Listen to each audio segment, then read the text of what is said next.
mind the count too much. Look at the numbers against the Florida Marlins. 2-0, 16 innings pitched, 4 hits given up, a couple of runs, 13 strikeouts overall. And, you know, for Matt, again, to get those first 2 guys out, because Gabby Sanchez hit the ball well also. He got a lot of first pitch fastballs, and when he got one, he jumped on it also. So Matt's really got to mix his pitches, but he's got that dominant fastball, but he's got to have command with that to set the tone. So it's the middle game of this 3-game series in the Citrus Series. Carlos Pena continued his home run hitting last night. The Rays could certainly use that based on what they saw out of the Florida offense last night. It was a 14-9 final, and the Rays, for the first time, scoring more than 6 runs in a game this year, lost that game. We'll be back with more from Tropicana Field in a moment.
Of this 3-game weekend series, big crowd expected with a post-game concert from Dierks Bentley afterward, part of the Hess Express Summer Concert Series. In today's game, we are participating in the Home Run Challenge. Today, every home run in the game raises $14,000 for prostate cancer research. You can make a pledge by calling 800-798-CURE. That's 800-798-2873. Or you can go online to www.pcf.org.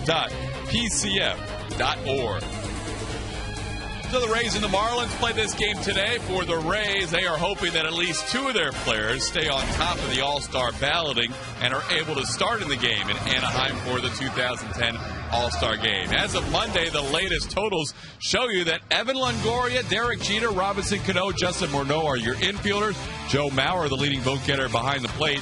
Vlad Guerrero is the DH with the most votes. Carl Crawford currently third, about 100,000 ahead of Josh Hamilton for fourth. Longo is 450,000 votes ahead of Alex Rodriguez at third base. And we caught up with Evan and asked him about that big lead and how the fans really seem to support him.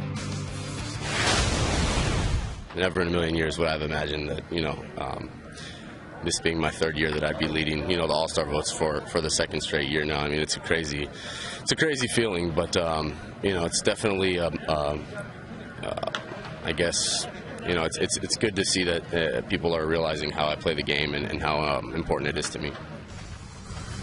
Longoria couldn't start last year because of a nagging injury, but he is hoping to be in there in the starting lineup this season. That was our Geico quote of the game. Look at that. 3 minutes, 5 seconds and counting. We're ready for baseball. Rays and the Marlins next in high definition. Enjoy the game, everyone.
In beautiful HD by H.H. Gregg.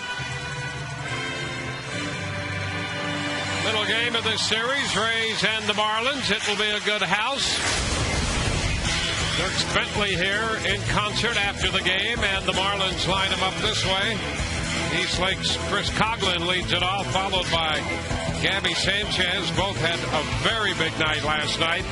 Hanley Ramirez hits third in front of Jorge Cantu, the DH. Dan Ugglas at second. Cody Ross in center field. In right field, Mike Stanton, the good-looking young hitter and outfielder. Wes Helms is at third, and Ronnie Polito again does the catching. He'll hit ninth. Matt Garza on the mound for the Rays. Comes in 12 starts with one complete game, 6-4 and a 3.31 earned run average, coming off a win against the Texas Rangers in his last start. 236 opponents batting average against it, particularly tough against left-handers where they're hitting 210. And the defense behind Matt Garza tonight. Carl Crofton left, BJ Upton in center, and Ben Zobrist right. Around the infield, Evan Longoria third, Reed Brignac at short, John Rodriguez at second, and Carlos Pena at first base. John Jaso behind the plate. And today's defensive alignment review is brought to you by Sweet Bay. Live fresh for less. Joe Madden has his club in first place, now by a half game over New York. The Rays at 39-22. They're only 3 games over 500 at home. They're still trying to find the home charm. Freddie Gonzalez, 4th season as the skipper of the Florida Marlins. Marlins a game under 500 as we start play tonight. They are 30-31. And in steps Coghlan. Between Coghlan and Sanchez last night, they scored 7 runs and they drove in 7 runs. And amazingly, the Rays still made it a ball game. Yes, they did. And Gonzalez had to go to that bullpen. He wasn't pleased. No. That he had to do that. So here's Coghlan. Garza delivers, and the first pitch is upstairs. A fastball to start this game. Garza 6-4, and what a month of June for Coghlan, hitting over 500 for the month. He really struggled early. He was striking out a lot, chasing a lot of pitches. And he strokes it toward right center field, and that's going to be in there. 2 hops and all the way to the wall, and Coghlan rounds second, heads for third, and he's going to make it. A triple for Chris Coghlan to start the game tonight. So Coghlan picks up right where the Marlins left off last night. Well, 1-0 count. They're coming inside to him right here, and this ball's just right on the inner third of the plate and down, which lefties love, and that's a beautiful swing right there. And he knows it. Head down. He's going for 3 right out of the box as he splits the gap in right center. And he gets into third base easily. Coghlan's 3rd triple of the year. Just like that, the Marlins have a scoring opportunity. Here's Gabby Sanchez. Pitch is inside, a fastball. 1-0. Garza's coming off a win his last time out on the 5th against the Texas Rangers in Arlington. But he's still not overly satisfied even in that game with the way he threw, and he opined that he just hasn't been his usual self, has not been as aggressive as he usually is. Yeah, the command in the zone hasn't really been there. This is in again, a fastball, 2-0.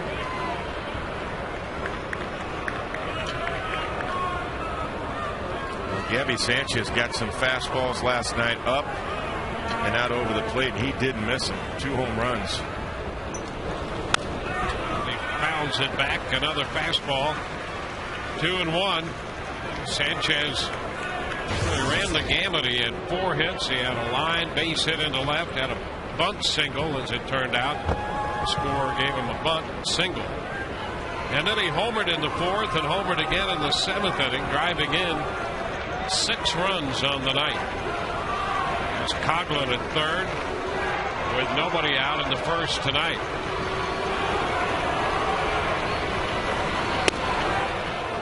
Garza stays inside off the plate. It's 3-1. Another look at last night's home runs.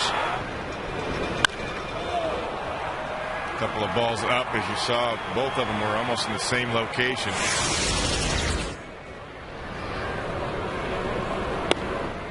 And that's inside one more time.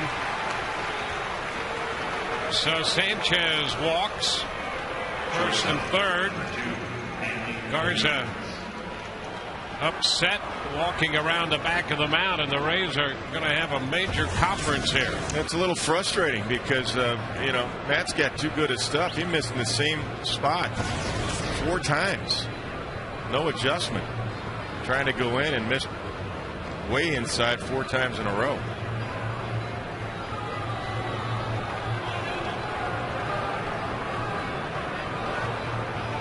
So the Rays break up the conference.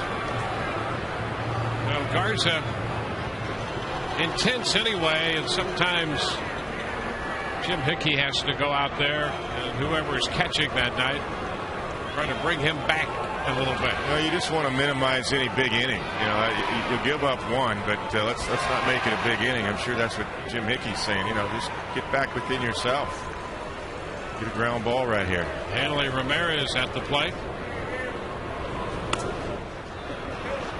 Pitch is down and away, a slider. 1 ball, no strikes. Garza missed with 4 fastballs in off the plate to Sanchez. Walked him after the triple by Coghlan. Starts Ramirez with a slider.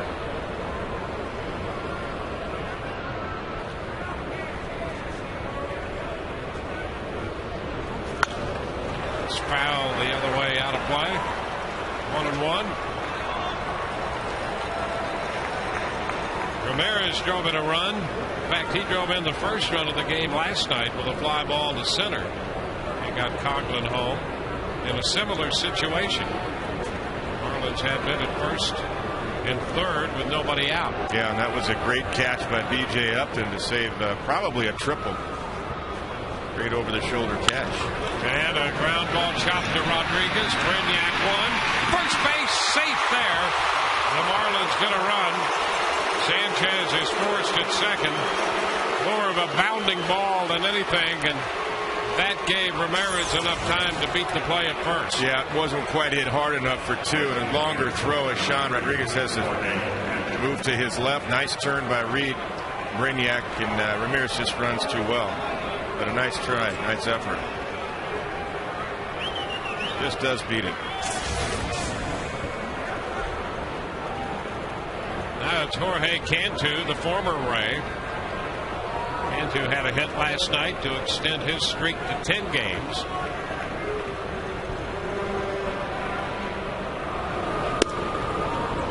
Pitch is down and away. Into a little over 300 for the life of the streak. He's driven in 45 runs this year. That ranks him third in the National League. 2-0.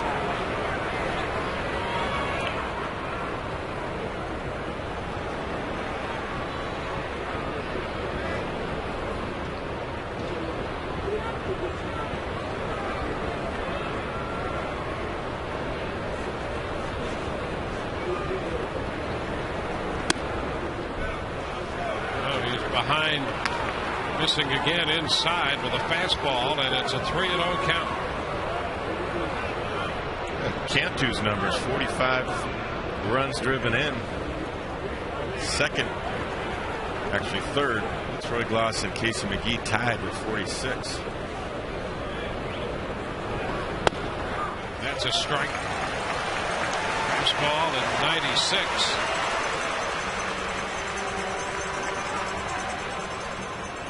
Let's see if Freddie Gonzalez gets Hanley moving here.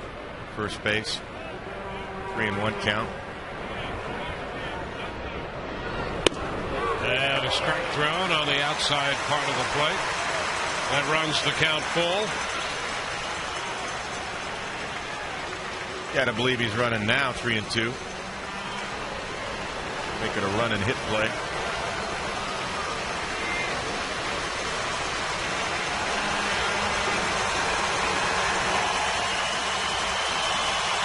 He's on the move, and it's lined into left, a base hit. Stopping at second, however, is Ramirez. He was off with the pitch, and Cantu just reached out, made contact with what appeared to be a slider, and found a spot in left field for him. Yeah, that's a good at bat. That's a good pitch by Matt Garza. Look at that. Just one hands it basically and just puts it in play. That's all he's trying to do. The top hand actually came off the bat upon contact, and he dropped it into left field. But that's a good pitch by Matt Garza. You have no complaints with that pitch. You make that pitch, you're going to get outs 9 out of 10 times. First and second with one out. Dan Uggla about to step in.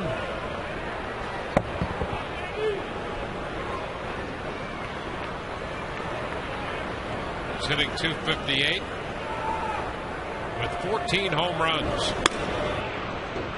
Fastball high. 14 ties him for second in the league.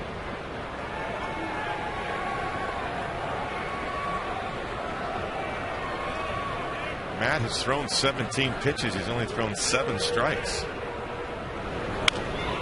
This one is foul to the right and back, 1-1.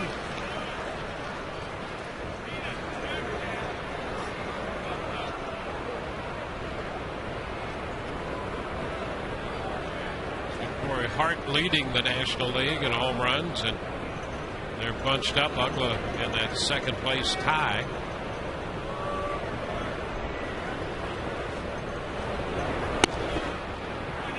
Two and one. Pitch down and away, a slider from Matt Garza.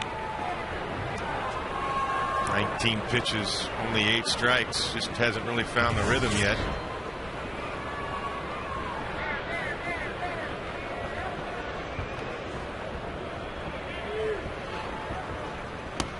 Wave and a miss.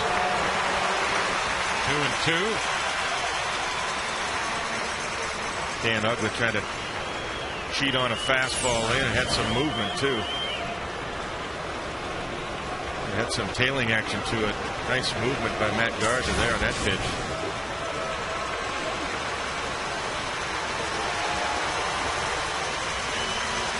Two on with one out, a run home. Top half of the first. And now we have another full count. Slider dropped low as Uggla paid no attention to it.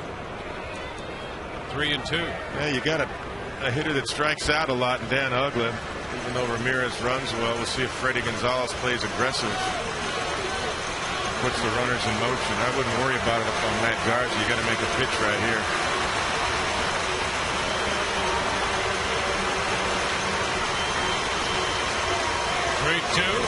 Swing and a miss. He strikes him out with a fastball. Second out of the inning. Third 3-ball count of the inning. And he got him 3-2 with this fastball. Yep, 94 fastball up. Gets him to chase. It's a big out right there. Top part of the zone. Too close to take. Little foul tip right into the glove of Jaso. That's exactly why Freddie Gonzalez did not send the runners. Now the Marlins have a lot of strikeouts in their lineup. Second only to Arizona in the National League in team strikeouts. He didn't want to run himself out of an inning right there. Cody Ross looks at a fastball on the outside corner for a called strike.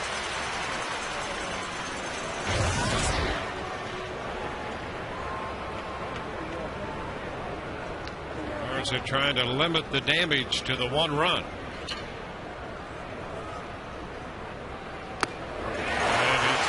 By Ross. That was a good pitch because it was in. It really tied him up. He was looking to extend. Yesterday he got a fastball away from James Shields and hit that RBI hit to right field. You mentioned last night, I guarantee you Matt's going to throw inside today, and he's tried to. Got to tie some of these hitters up. They were really leaning out over the plate last night. Pitch a fastball in off the plate. 1-2. And you really didn't see many pitches in last night. No. A lot of cutters out over the plate. Even the bullpen didn't go inside. Swing and a miss. Breaking ball got him. A curveball. After all the hard stuff, he throws the curveball to leave 2 men on base. Florida 1 Rays coming in to hit.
We'd like to welcome all of those who are watching around the world, the men and women on the American Forces Network.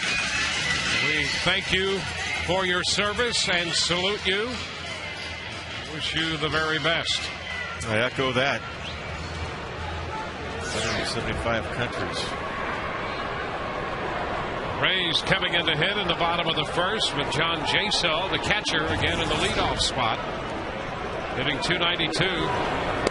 And he takes the first pitch from Ricky Nolasco. That's a strike. Jasel last night, like a typical leadoff hitter, walked 3 times. His on base percentage is .420. 1-1 the count. .292 overall. That's about what he hit in his minor league career. Yeah, well, I can see why. He's pretty selective at the plate. Doesn't chase too much. He tracks the ball right away. You can see that. He strikes out a lot less than he walks. There's Nolasco's numbers. He had 1 complete game with a .460 earned run average. And that pitch stayed wide, an off-speed delivery. 3-1. 420 on base percentage. And a full count. Takes a strike. Just like a true leadoff hitter. Yep. I've seen 5 pitches here. Taking a strike 2 right there on a 3-1 count. And hits it on the ground, back to the hill. Nolasco grabs it and a toss to first. That's 1 away. The rest of the lineup for the Rays tonight. Carl Crawford coming up to hit second, followed by Evan Longoria. Then Carlos Pena back in the cleanup position with Ben Zobrist hitting 5th ahead of B.J. Upton. Hank Blaylock is the DH. Sean Rodriguez hits 8th and Reed Brignac 9th. Here's Carl.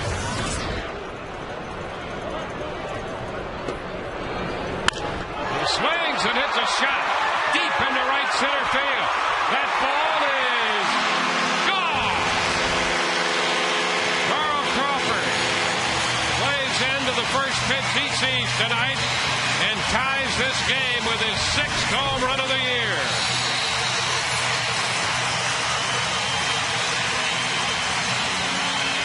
Carl, more of a line drive home Yeah, I like Carl's aggressiveness. He's thinking swing first. I mean, this is not a fastball. Little backdoor breaker. And he smokes it.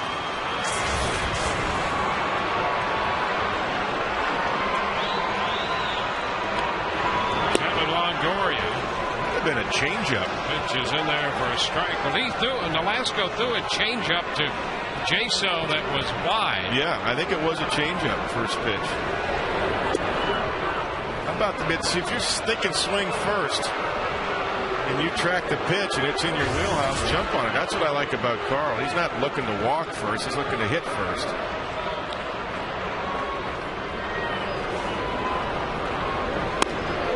Pitch inside. Well, Carl hit that ball well on a line that got out of here a little bit to the center field side of right center.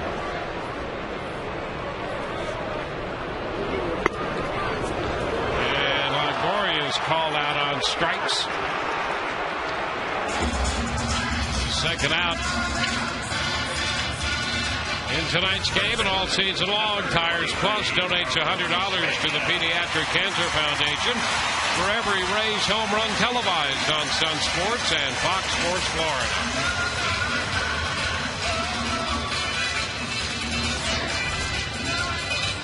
Two away for Carlos Pena.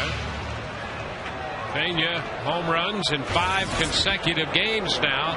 6 home runs spread over that period.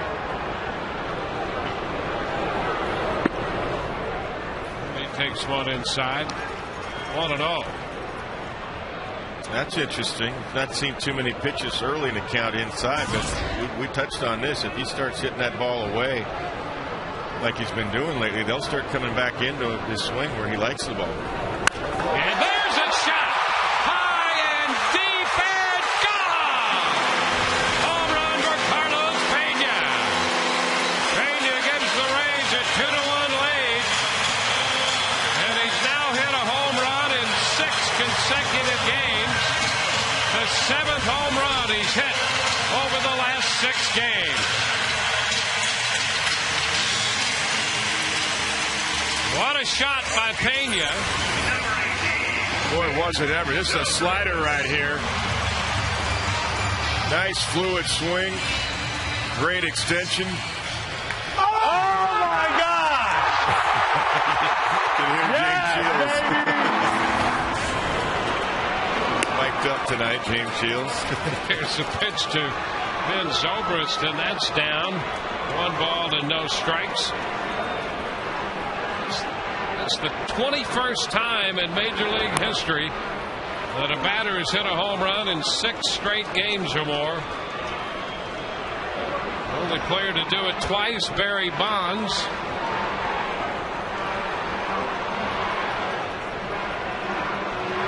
Zobrist takes a pitch, and that's low. 3-0. Well, the record is 8. Ken Griffey Jr. and Don Mattingly and Dale Long of the Pirates. Yeah. Remember Jr. doing it. 3-1 now to Ben Zobrist. So Pena has 6 now, 6 consecutive games. Boy, is he on fire. Got his average at 200 even right now with that home run. Now it's going to go full to Zobrist.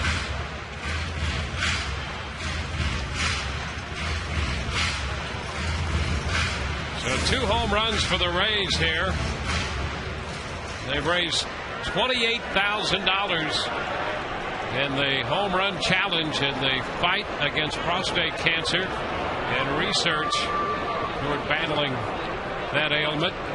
Donate by calling 800-798-CURE or visiting PCF.org. And there's a line drive and a base hit into center field by Zobrist. Ben makes a big turn, but he'll hang on. Ross gets the ball back in to second base. Good aggressive turn. Forced Cody Ross to come up firing, and he did. Ben was halfway to second.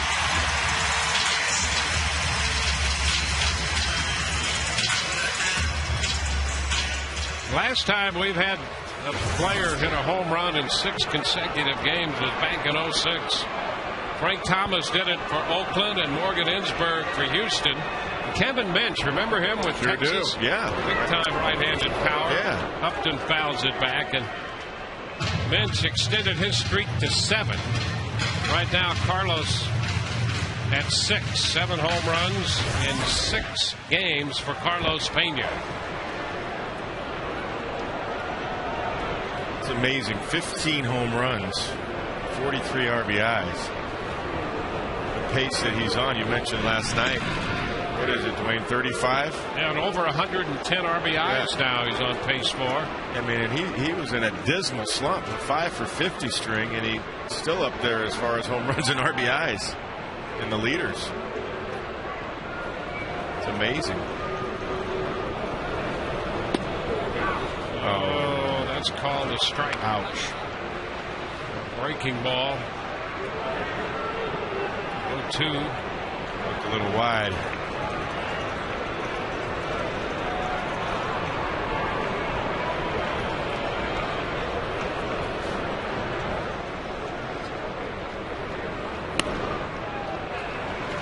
Ball 1. Fastball. It's 13 home runs now given up by Nolasco. 5 to left-handed hitters.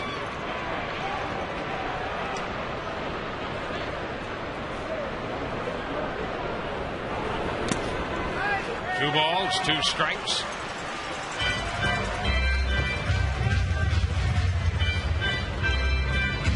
Florida scored a run in the first, and the Rays have powered their way right back. 2 runs in the bottom half of the inning.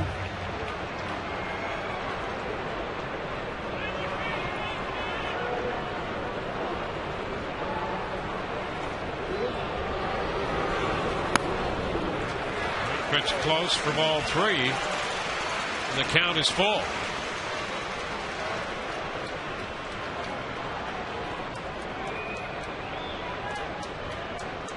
Nolasco, a 13-game winner last year. There's Hank Blaylock on deck.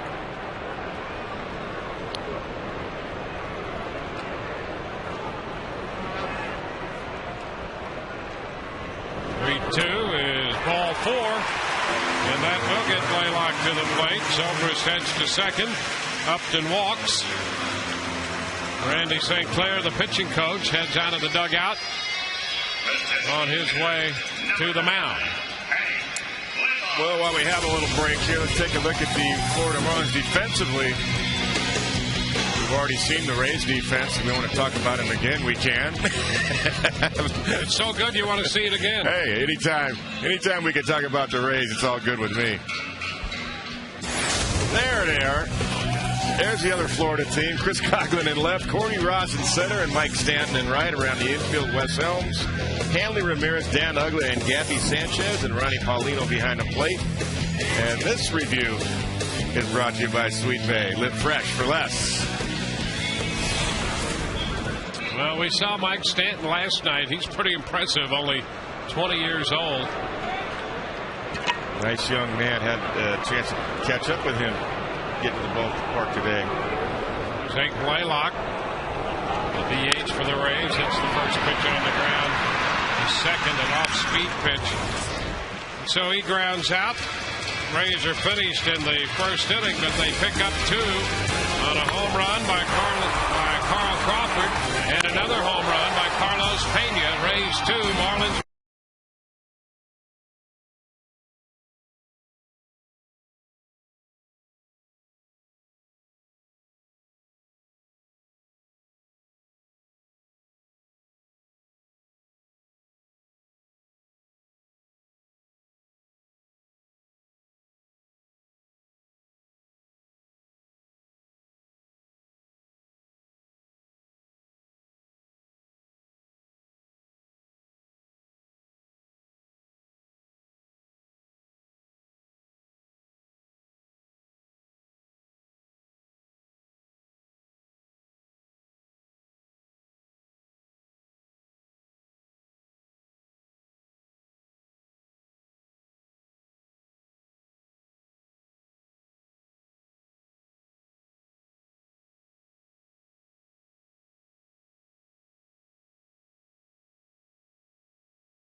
James Shields mic'd up, and this is some of what we saw and heard in the top half of the first.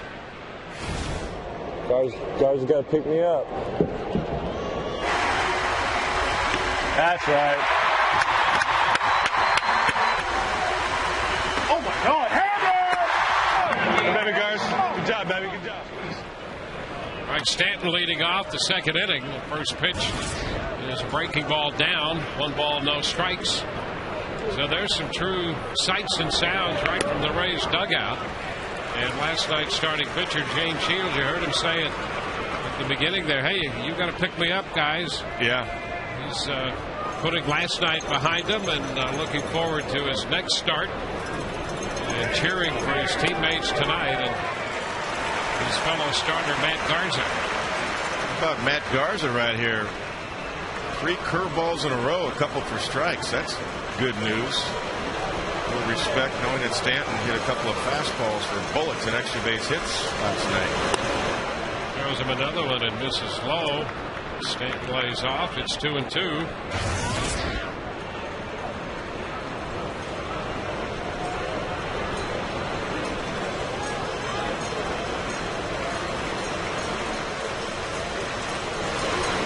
Into the dirt this time. Going to throw a slider. Full count. Well, if you're going to throw that slider 2-2, you might as well come right back with it 3-2. You've tried to avoid the fastball up until this point. You might as well go with the slider. Try to strike him out.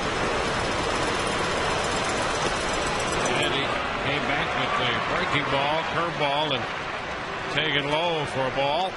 So the walk puts Stanton at first. Don't forget the season underway, but it's still not too late to join the team with Rays season tickets.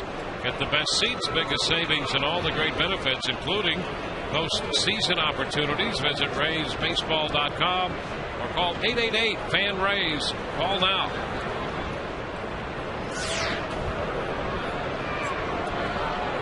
Wes Helms, the third baseman.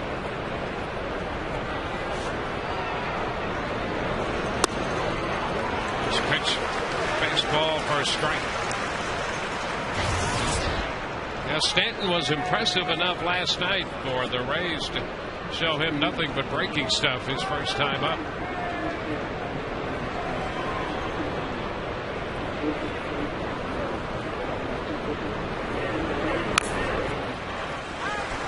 Well, he's an imposing guy. You know, I happened to, when I came in tonight, he was getting done in the batting cage, and I introduced myself to him. He's from the same area in Los Angeles as me, and I just, he's a big guy when you see him in person. he's got a lot of size to him. And we saw that he could crush a fastball. He had 21 home runs in the minor leagues before the call up to the big leagues. Ooh, that looked like a good pitch. That's a good pitch right there. Breaking ball. Yeah. It'd be nice to get that one. Yeah, that's a strikeout curveball right there. Look at this. This is right there. It's not where you catch it. It's where it crosses the plate, and it did cross at the knees. There's no doubt about it. That's a good pitch. Shouldn't have to make it twice. That's a shame. A ball, 2 strikes now. Down, he tried a fastball, keeping it too low, and it's 2-2. Yankees have won. The Red Sox have won their game. That's over now, 10-2 over the Phillies. How about Daniel Nava? He was really the guy who came out of nowhere. They had signed him. The Red Sox had signed him out of independent league baseball in January.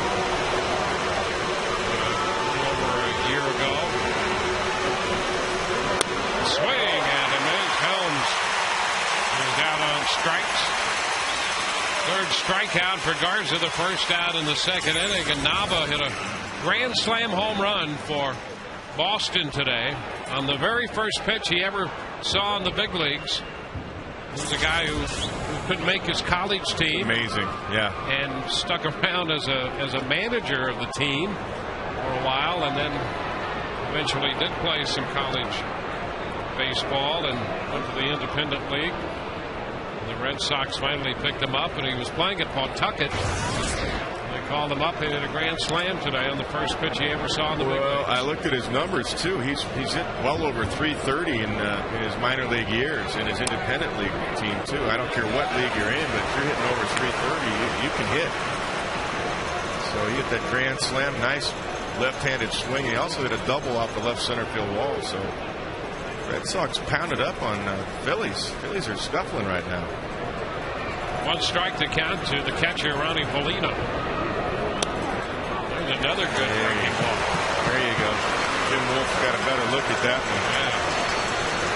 Sometimes, I mean, his curveball is so sharp right now, at least with some that he's thrown today, that you get fooled before you get a chance to track a few of them if you're the umpire.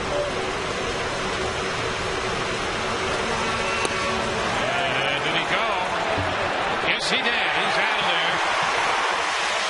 Darryl Cousins said he went around, and if Darryl Cousins says it's a strike, it's a strike. Yeah, I think he did. He tried to hold up with the wrist, but the barrel of the bat just barely went in front of the plate, in front of his wrist there. Good breaking ball again by Matt Garza.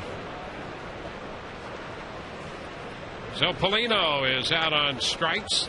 The last 4 recorded outs have come on strikeouts for Garza. And here's Coughlin, who had the hot night last night and opened this game with a triple and scored a run. He shortens on the bat, taking a fastball low. Well, Evan Longoria was playing very deep at third base. And that's going to bring Evan maybe close to even with the bag. Because he was playing another 5 or 6 feet behind where he is right now, and that's what Coughlin saw. Coughlin's already been on base 7 times in a row in this series. 2-0 the count now as he bats in the second inning. He just finished the series against the Phillies. He did not reach in his last at bat against the Phillies, so he's got 7 plate appearances in a row in which he has reached base. Well, he showed pretty good power on that fastball in and hit it to right center. I think in this situation, you want to just stay away like Matt did right there and make him hit it like he did last night to left field. So you look out there, Carl Crawford's playing a very short left field. That's where Coughlin went last night 3 times.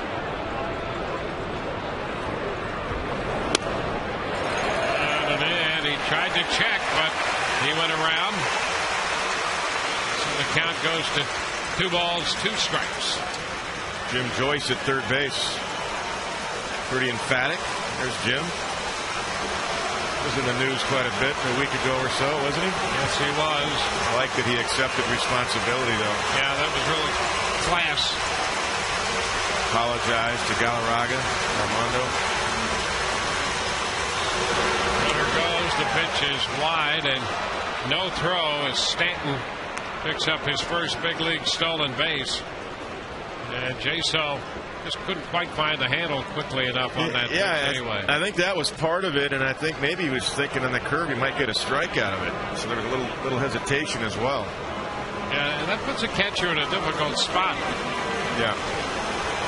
Because if he comes out of the box too soon, he blocks the umpire's vision. Full count.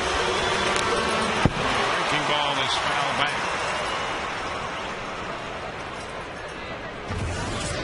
Stanton walked. He swiped second. See the first inning. 26 pitches for Garza. And he's made 20 pitches in this inning. Now that curveball, Coughlin was all over that because it was up. I'll see if Matt decides to go with maybe a back foot slider that he'll throw on lefties sometimes for maybe a strikeout.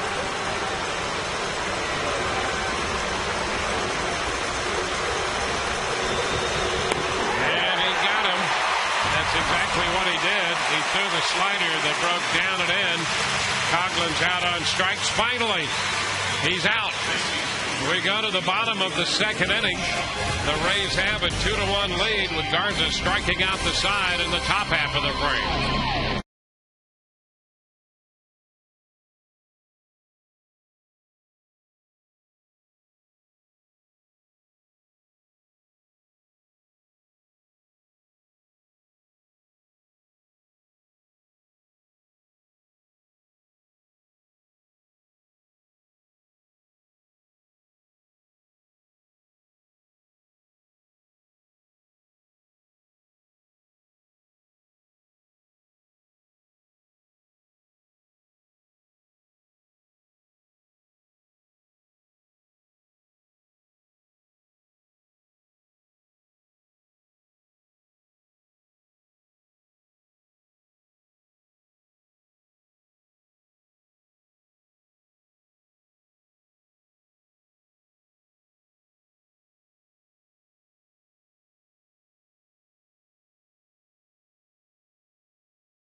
Southeast Toyota dealer.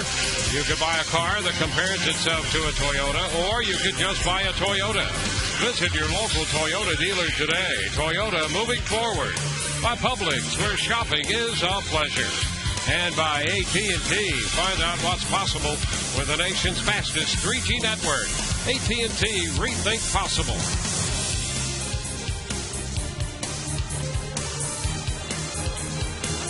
Beautiful beaches here in the Tampa Bay area. Still beautiful. Sean Rodriguez to open the home half of the inning. Pitch is a strike right around the knees. Our Toyota trend, look at this. It's a great trend, that 12-game hitting streak for Sean Rodriguez. Breaking ball that he checked this time. 1-1. Raised his average 64 points to the current 261. 372 for the life of the hitting streak. And he's got to keep working on going the other way because he gets a pretty steady diet of sliders and curveballs. And he could turn on a fastball when he gets one, but his thought process should be, up the middle, right center. That's a little close. It's 3-1. Ricky Velasco on the hill from Florida. I'm guessing he doesn't see a fastball here. And a high fly ball hit deep into left. Coughlin all the way to the wall. Gone! 3-1 fastball, and Sean Rodriguez lowers the boom. The Rays have hit 3 solo home runs so far tonight. Well, that's the reason I was guessing if I was catching, I wouldn't be throwing him a fastball 3-1. That to me is not a good call. Right down the middle. Of course, he was trying to paint it away. But as I said, Sean can turn on a fastball, and if he's thinking up the middle, he'll turn on a fastball in. There's the comment from James Shields. We got to mic James up more often if the Rays are going to hit home runs like this. Yeah, this is working out well. He might want to wear it when he's pitching. Yeah, here's Reed Brediak. That'll be the next request. And that's not easily done, but I'll tell you, starting pitcher would like that trend. Now that's a heck of a Toyota trend right there. Yeah, 3 home runs. The first 8 hitters of the game. Boy, that was a cookie. Velasco likes to change speeds. I really thought he was going to throw something breaking away. Get Sean to chase. 1-1 to Brediak, and a base hit the other way. That comes off a fastball. So the Rays, the first time through the lineup, have gathered 5 hits. Well, with each home run today, $14,000 raised to support prostate cancer research. You can make a donation by calling 800-798-PURE or going online to pcf.org.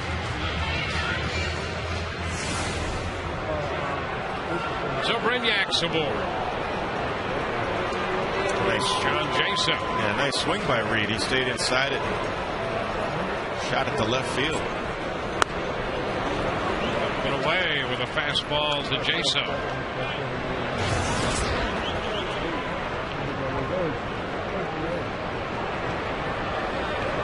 So the left-handed hitters Crawford and Pena homered in the first.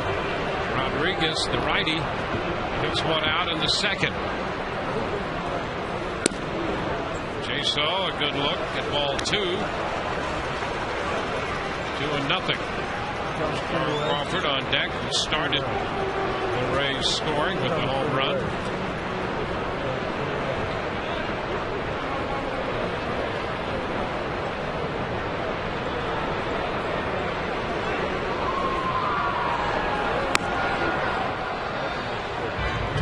And a strike. John giving a long look down there to Tom Foley, flashing out signs. Good hit and run count, of course.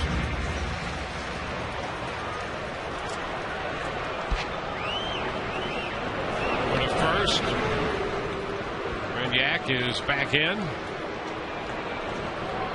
Velasco just checking, just in case there is a hit and run on.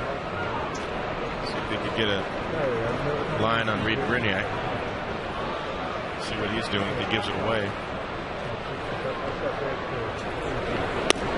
And Jaso takes that as strike. Changed up on him. Yep, 2-1 changeup.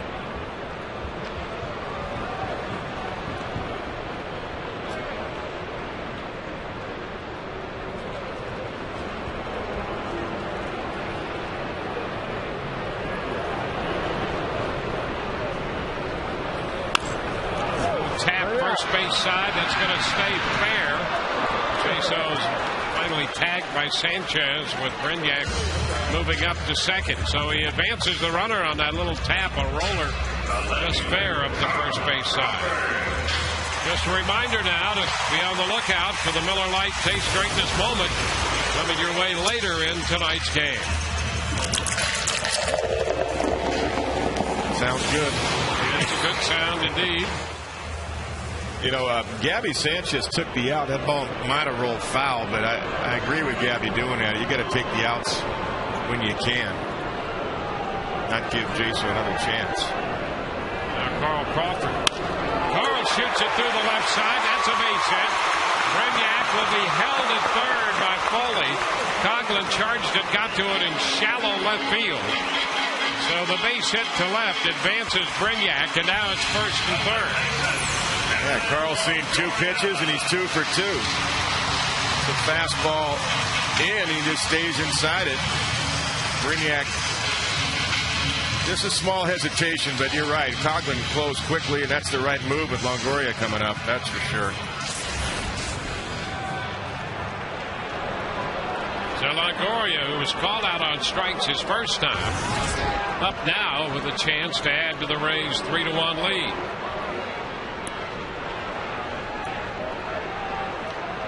You know, Carl just may try to get into scoring position 2 here early in this count. I'd even think about pitching out one pitch.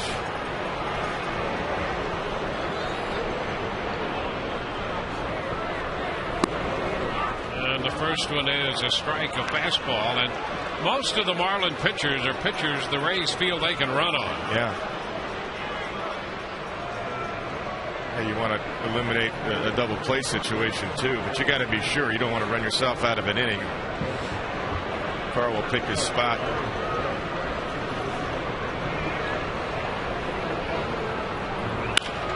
And a looper into center. That's going to fall for a base hit. Brignac scores. Crawford motors into third. An RBI single for Longoria, and the Rays now have a 4-1 lead. Evan driving in his 48th run of the year. I like the hitting tonight because the guys are just taking what Velasco's giving them. This ball is in, but look at Evan. He just goes down and gets it, stays inside it, doesn't take a huge swing, and makes sure he gets it in the air. That was a swing to make sure that he got the ball in the air, not on the ground in case of a double play situation. Carl had a great read. He knew it was in there right away. Reed Brignac did the right thing in making sure. And the Marlins are going to break out the bullpen. The Rays have 4 runs, 7 hits, 1 out here in the second inning. Nate Robertson, who's been starting, is out of the bullpen, and he's just started to loosen. Yeah, the Marlins had a rain out in Philadelphia the other day. Otherwise, Robertson, and they skipped him because Robertson would have pitched last night. So he's had plenty of rest.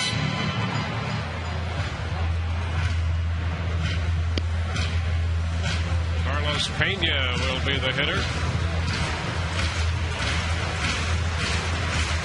Carlos hit one into the seats in right field his first time up in the first inning. Yeah, the infield defense now just plays Carlos straight up.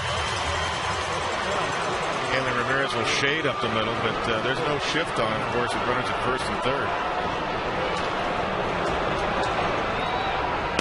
Pena takes a breaking ball. That's a strike. Curve ball.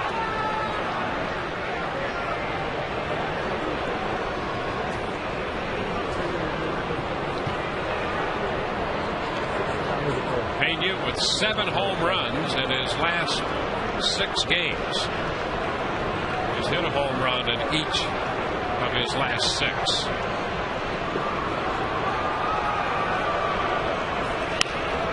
Paddles this one back. Here's the home run he hit off Velasco in the first inning. Yeah, a little off speed right there. You can see it over the plate on the outside part of the plate. Carlos, great plate coverage. Hit a bomb out of here. That last swing he had, by the way, was a nice short swing, but he fouled it up, but now he's down 0-2.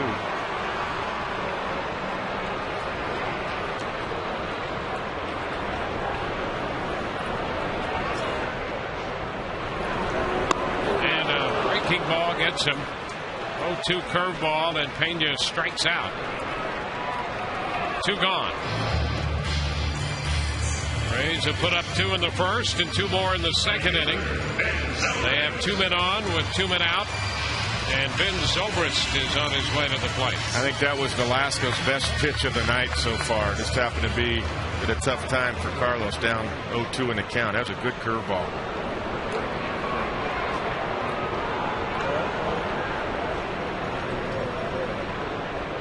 Ben singled into center his first time. He takes the breaking ball for a strike. Started a little wide and found its way breaking into the strike zone. Yeah, some of his breaking balls, curveballs, are just rolling up there. The one he threw to Carlos, that had the hammer to it. Dropped straight down. There goes Longoria. The pitch hit on the ground, foul just outside of first. The count goes to 0-2. Yeah, Evan had it stolen, no doubt. Straight steal. You can see he's looking around to see what happened. He had a good jump.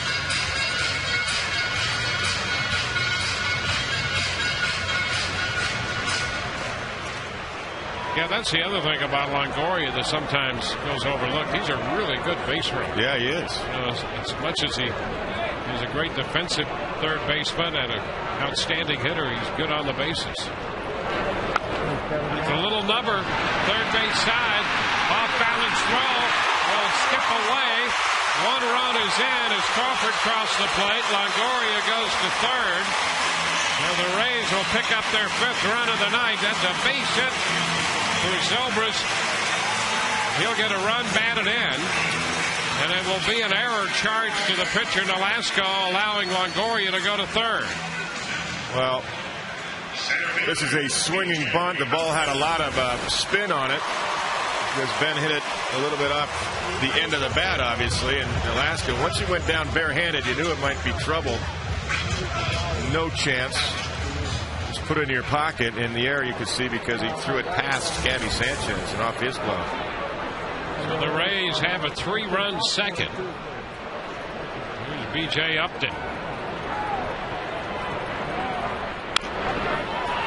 Roller to the right side. Ugla up with it, and the throw to first in time.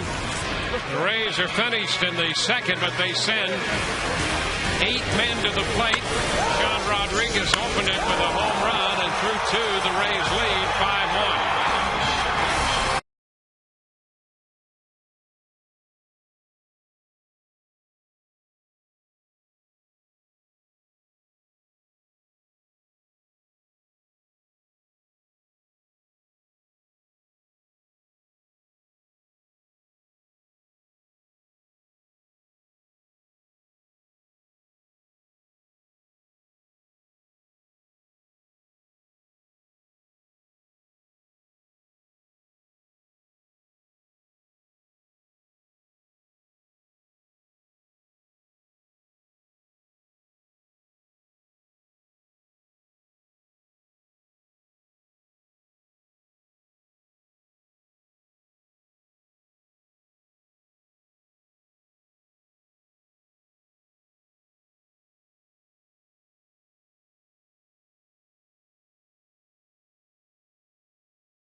And James Shields, who's part of our telecast tonight, is enjoying all the power shown by the Rays. Oh! Go. Yeah, baby. See them power surges lately. See them power surges, babe. Oh my God! Yes, baby! Crouching Tiger! Get out of here! Yeah, baby! And here's Gabby Sanchez. Somewhere in the developing home run call of James Shields is "Yeah, baby." Yeah, when he becomes a broadcaster, that's going to be his signature call. If he becomes. There you go. 1-0 the count to Sanchez. Ramirez and Cantu to follow.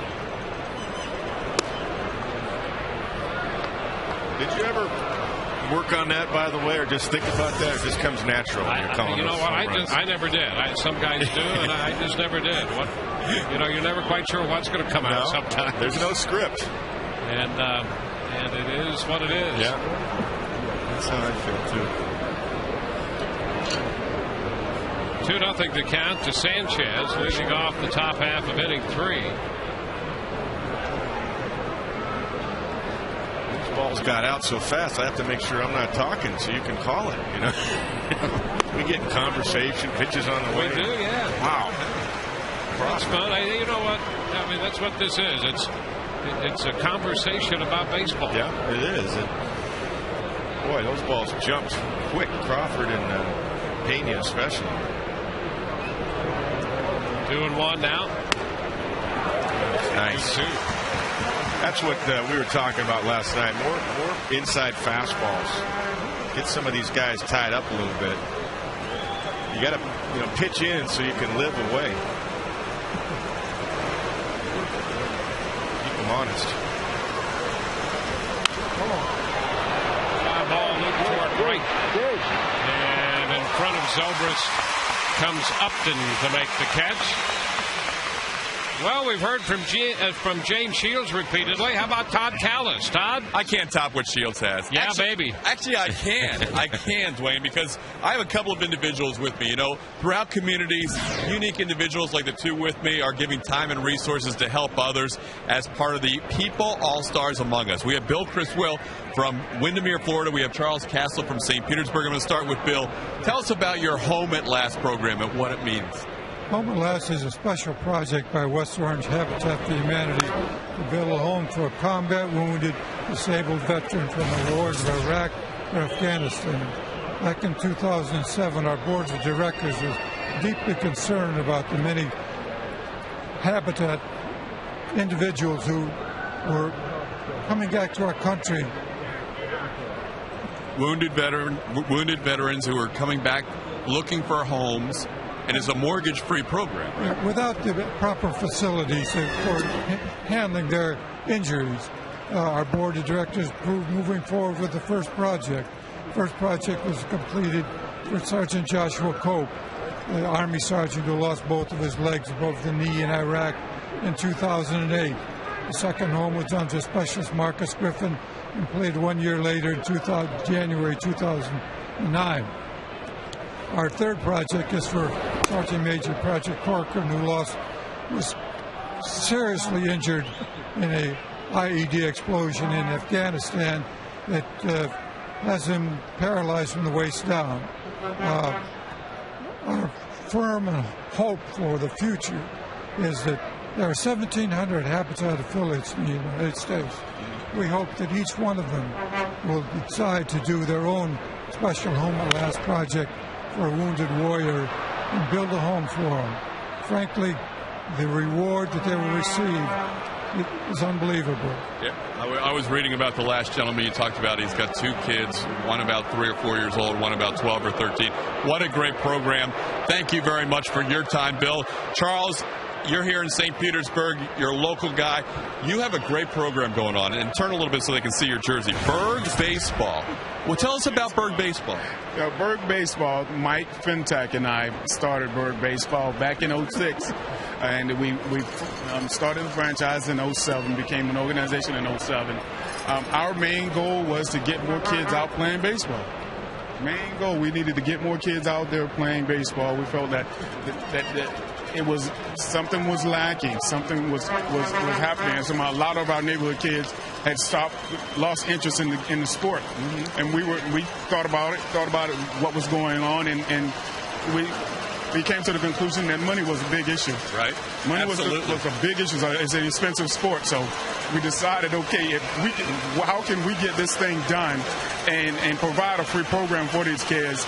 And we're out here at the Rays Stadium raising money to make that happen for these kids. And so it's been a great opportunity. The Simply Foundation, organization. Go ahead, Dwayne. Well, this shot hit deep into left center off the bat of Ramirez, and a great attempt by Upton to track that one down, scaling the wall out there. The ball hit off the top of the wall, and a great recovery by Crawford to hold Ramirez really to a triple and make it a little bit of a contested triple at that. Yeah, I think Ramirez thought it was gone off the bat, but look at this effort off the top of the wall and back, and you're right, Crawford, a nice job reacting to. Look at that. Hit the yellow hole up there. He came back, and you're right, Upton made a great effort. Crawford is the one that tracked it down. So it's a triple, and here is Jorge Cantu. Pitch is a ball inside, so the triple by Ramirez, the second of the year for the Florida Marlins shortstop. Boy, you talk about a combined effort by Upton and Crawford out there. Up the right side, out of play with a foul ball. We'll take another look at that. Running out there is Marvin Hudson, who called the ball in play. And look at that, just off the top of the wall. Yeah, BJ saw it all the way. He would have caught that if it wasn't so high up. He was on it. Past Cantu, a fastball in, and the count is now a ball, 2 strikes. I'll tell you, I don't think that you can see much better effort than what we saw out of Upton and Crawford on that shot hit by Ramirez. That's truly remarkable effort by both the Rays outfielders. Well, I actually thought it was gone too off the bat. And I thought it was going to carry and carry, but both guys never gave up. Crawford and BJ. So with Ramirez at third and 1 out, 1 and 2 the count here to Jorge Cantu. We want to get back to Todd with Bill and Charles in just a moment. Here's this pitch, and it's skied up the right side toward the line. Zobrist in foul territory makes the catch. Ramirez going to try to score. Throw to the plate, going to get it. He is out at the plate. Zobrist made the catch in foul territory and got rid of the throw to Jason to get Ramirez at the plate. Boy, you talk about all 3 members of the Rays outfield playing great defense in this inning. Stamp all 3 with a star, including that throw and the tag by Jason. It's still 5-1 Tampa Bay.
inning for the Rays defensively in the outfield, and we're rejoined by Charles Castle once again. You're telling us about Berg baseball and a lot of kids playing baseball that might not otherwise. Yes, we're the Center Plate organization here, where it provides an opportunity for nonprofits to come in, raise funds for the organization. That's exactly what Berg baseball has came in and done.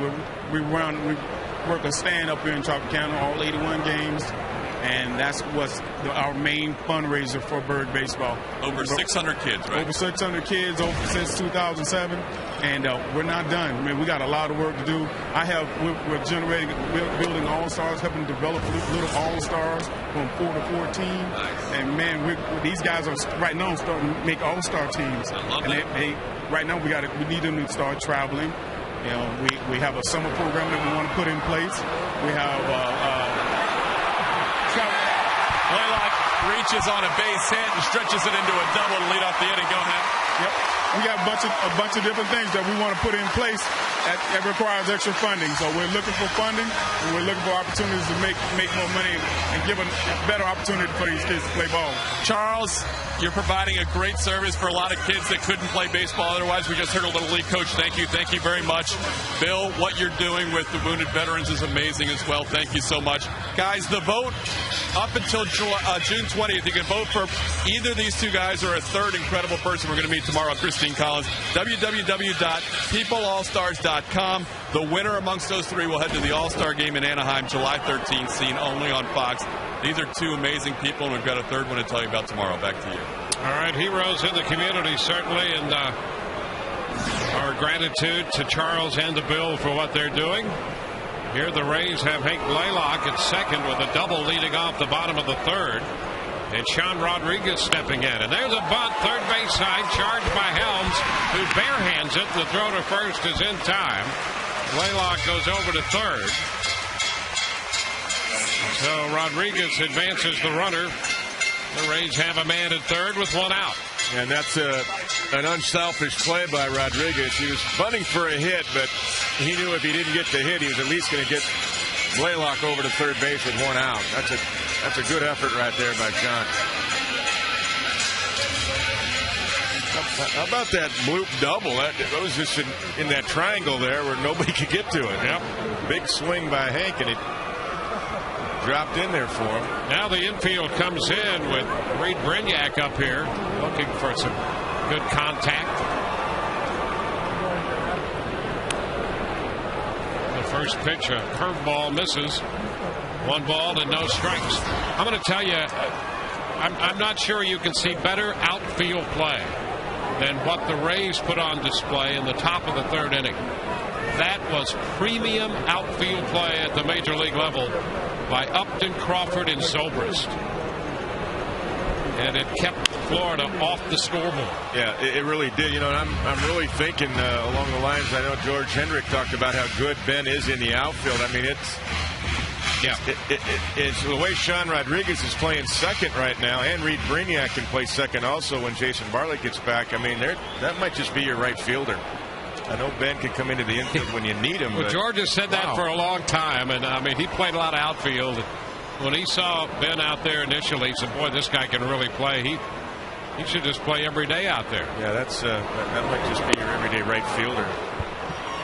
1-2 now, the count to Brignac. Instead of having to mix and match. Yep. Especially since Sean is hitting now. You got Sean from the right side that can play second when Jason gets back, and then you get Brignac from the left side. That's a nice combination.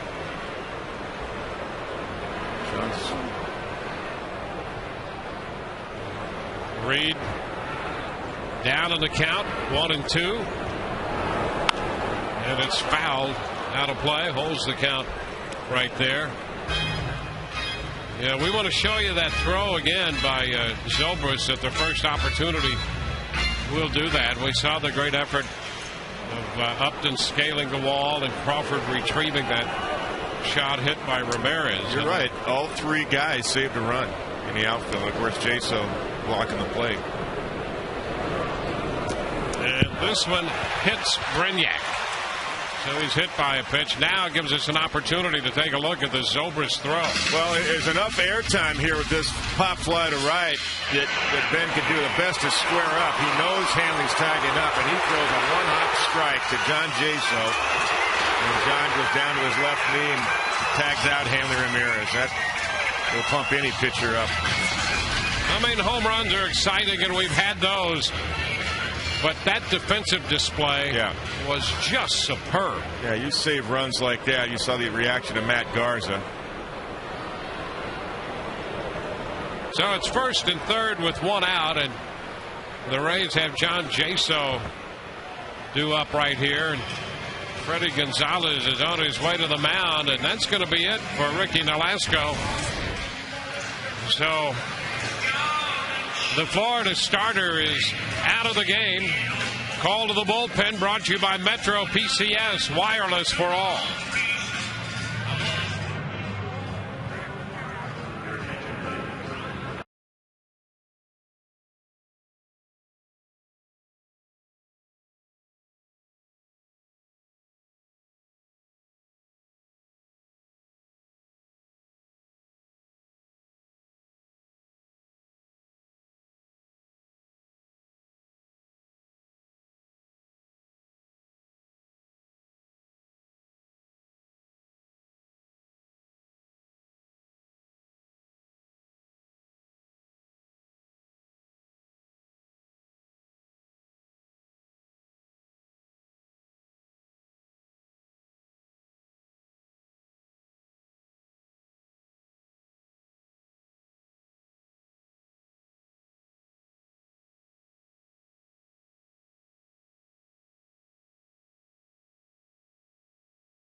Tonight's poll question brought to you by Autoway. Autoway, if you need a car, truck, or van, who are you going to call?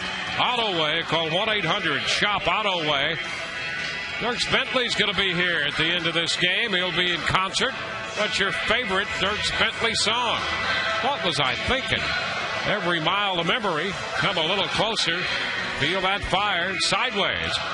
Text your vote to 789-789. Standard message and data rates apply.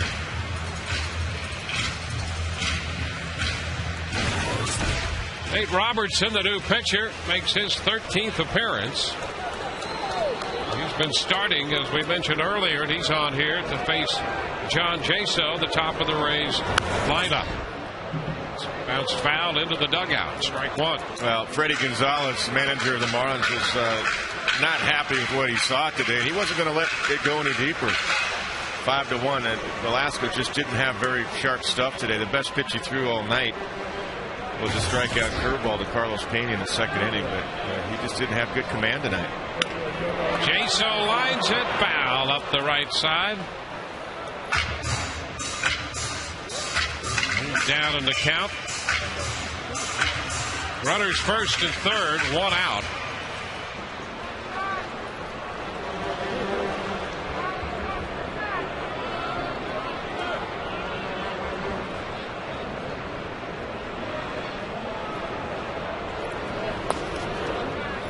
Out and away.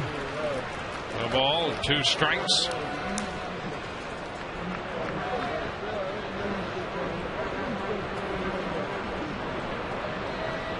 Second time around with the Marlins for Robertson.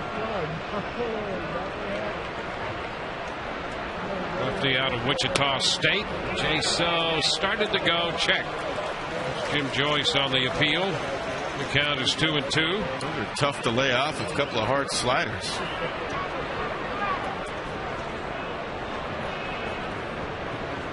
Rays have 5 runs. They lead 5-1. A little check swing roller. Robertson's going to go to the plate with the throw. And out to call as Blaylock is tagged by Polino. That's a fielder's choice on the check swing roller. Robertson to Polino, 2 gone. Yeah, not a whole lot that Hank could do here. He was breaking, of course, on contact and just hoping that Nate Robertson couldn't make the play, but he did.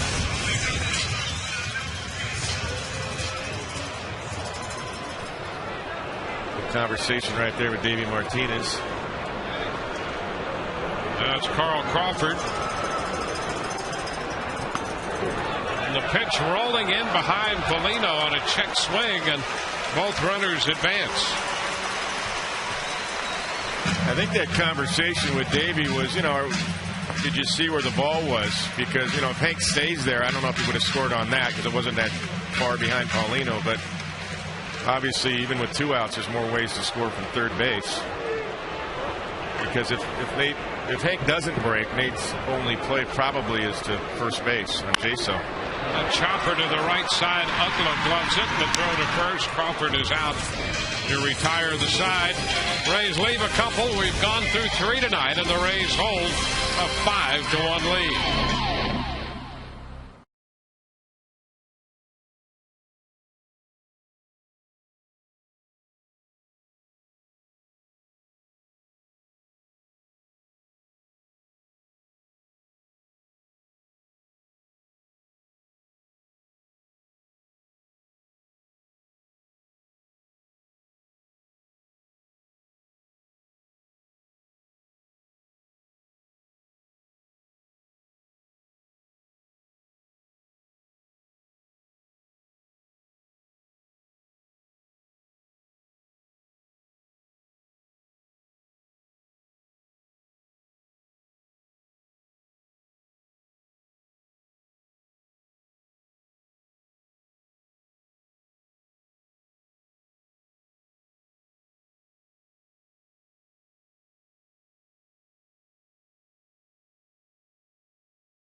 You can experience the Rays contest from the all-inclusive Whitney Bank Club, offering extraordinary seating and luxurious lounge and dining areas. The Whitney Bank Club features upscale full menu buffet and inclusive drink options. Call 888-FAN-RAYS or go to RaysBaseball.com to purchase or pick up more information. So Nolasco is out of the game. Robertson in. Matt Garza set to start the 4th inning against Florida. Dan Ugla, the second baseman, leads off. He breaks his bat and loops one into center field. The ball dropping on 2 hops in front of B.J. Upton for a broken bat single. Time for our AT&T Mobility Trivia question of the night. Carlos Pena entered this game having hit home runs in 5 straight. It's now 6. Who was the last American League player to homer in 5 straight games?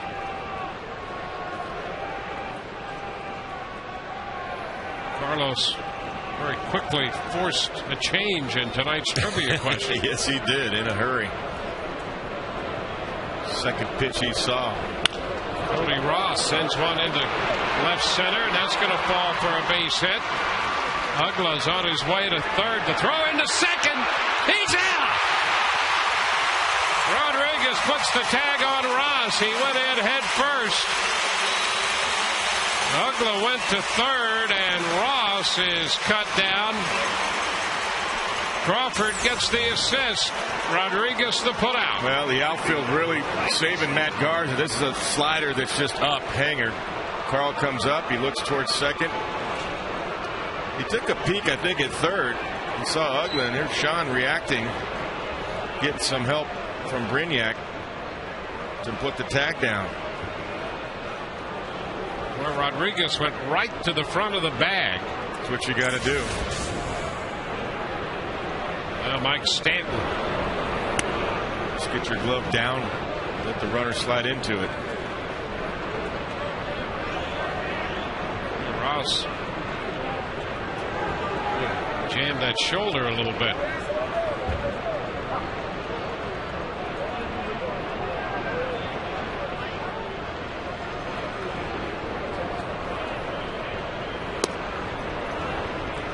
Two balls, no strikes. Yeah, sure did.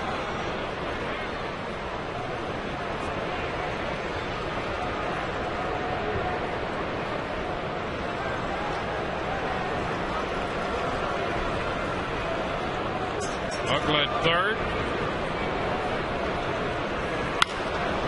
Stanton fouls it away. 2-1. Matt seeing if he could hit a 2-0 inside fastball. It's a good pitch if you get it in. It's dangerous if you make a mistake with it. But he's proven he can hit the fastball up and away.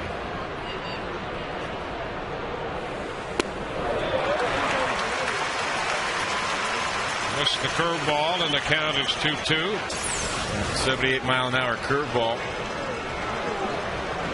Got some depth and some tilt to it. Well, obviously, in this situation, you want to save this run with a strikeout pitch. You can go curve again, or you can go slider.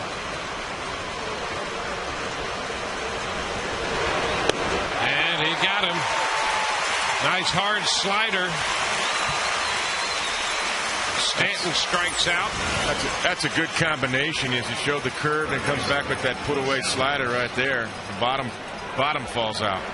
Sign up at Cane's Furniture for a chance to meet one of your favorite Rays. And if Rays pitchers come up with 10 strikeouts in tonight's game, log on to CaneStrikeout.com. Get a coupon for a free Papa John's pizza at the Cane's today. Here's Wes Helms, the third baseman. Takes the first pitch. Inside, a fastball, 1-0.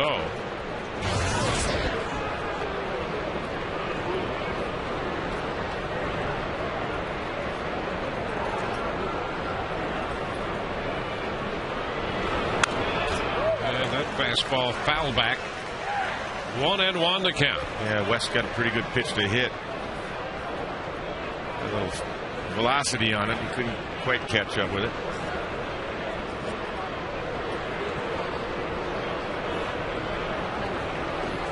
Garza here in the fourth inning, just over 70 pitches. Zuckla at third. A tap to third, foul. 1 ball, 2 strikes. Well, I do like that, John Jaso and Matt Garza are working inside more tonight. That was a good pitch. Tied Wes Helms up, because now that's going to expand the zone with your breaking ball away. And here it comes.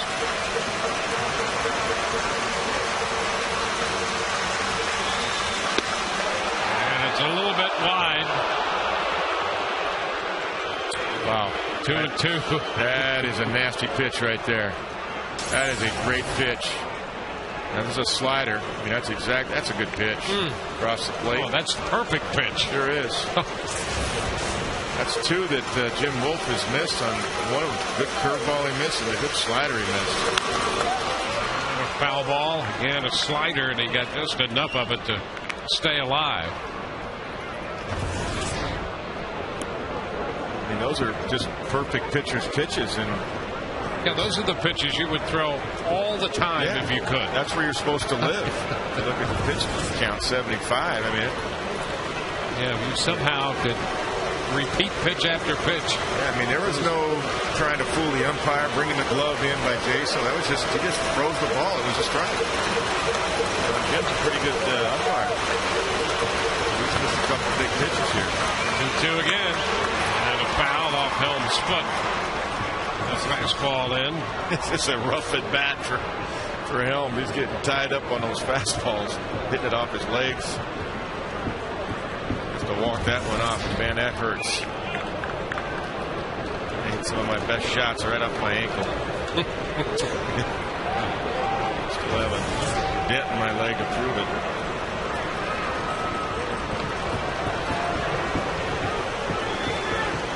Five to 1 game. Cards are trying to keep it that way. Man at third, 2 outs. 2-2 the count to Wes Helms. And a fly ball back into left field. That's got some carry and will get out of here. Helms hits a 2-2 slider out, a 2-run home run, and now it's 5-3. Well, that's why you shouldn't have to make that pitch twice. I mean, Helms was struck out, gets a reprieve, and ends up getting a slider that was up this time. A little bit flat. See, that's a hanger. That's a hanging slider there, and he hits it out. That's a shame. Matt's going to go walk this off behind the mound and regroup. That's a shame. It becomes a 5-3 game now. Should be sitting in the dugout 5-1. And that's a situation you could see Garza disgusted and took a walk behind the mound trying to refocus because there's a lot of frustration in play. But just the reason you pointed out. You make the perfect pitch and you shouldn't have to make it twice. You make it, you should be sitting down in the dugout. And a strike to Polina. And then 2-2, you don't have as much margin for error, so you want to catch a little bit more of the plate because you don't want it to go 3-2. So Matt hangs it, and contact count, Helms hits it out.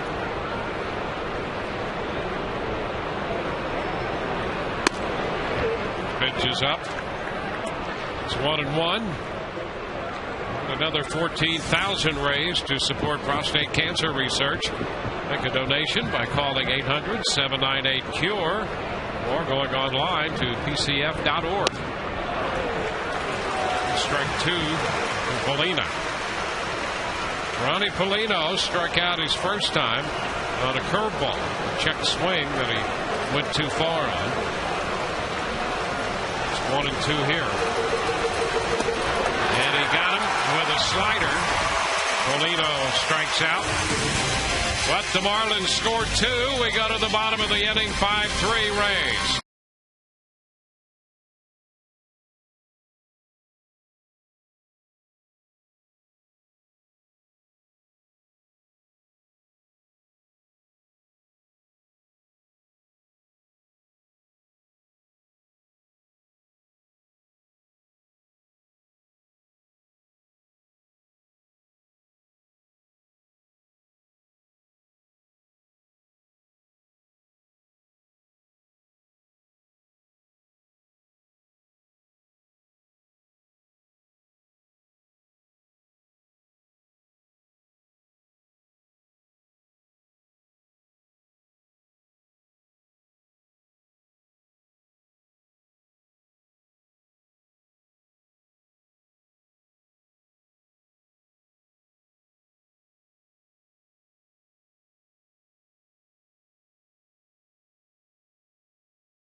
And we again welcome all the men and women watching tonight's game around the world on the American Forces Network. We salute your service and wish you the very best and a quick and happy homecoming. Bottom half of the fourth. It's going to be Evan Longoria to open it for the Rays against the lefty, Nate Robertson. 1 ball, no strikes. So the Rays have to go back to work to rebuild the lead. It's now down to 2 runs. Yeah, there's been a couple of momentum changes in this game. Number one, getting Velasco out of there. That was a good move by Freddie Gonzalez. Nate Robertson got out of that inning. The Rays had a chance to really open up the game, and then a bad call by Jim Wolf on a slider that was strike 3. Helms gets a second chance and hits one out. Now it's a 2-run game. 1 ball, 2 strikes. You know, we see and talk a lot about the American League East because it's the toughest division in baseball, and the Rays right now hold a half-game lead. But the Marlins are involved in an interesting National League East where it seems, you know, one day you can be in second place and the next day you're in last, and then you're in third, you're back to second, and maybe you've got a shot to move into first. Look how tightly that National League East is bunched right now. For all 5 teams, it's the tightest division in baseball because even Washington, much better this year, and they've got Strasburg, I believe, going tomorrow. So, I mean, they're only 5 out, but you're right. Liner into center, and it's going to be caught by Cody Ross. That's the first out, and the Rays 4th. Time to get the answer to our AT&T Mobility Trivia question. Who was the last American League player to homer in 5 straight games before Carlos Pena did it? And the answer is his current teammate, Hank Blaylock, who did it with Texas in September of 2008. Of course, Carlos has already homered in this game, so he's homered in 6 consecutive games. 7 home runs in 6 games for Pena. And that's a strike. Carlos now with 15 home runs on the year and 43 runs batted in. Carlos was asking if that ball was low. I thought it was low. Carlos thought it was low. Jim Wolf didn't. 1-1.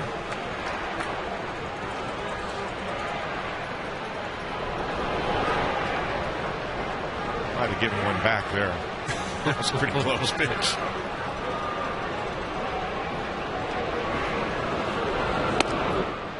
It's in a bit. Yeah.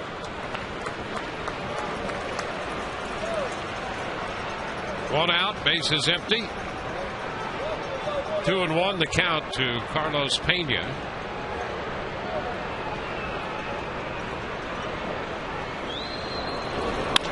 And he hits a high fly ball to right field. Stanton on the track for it, has room and makes the catch.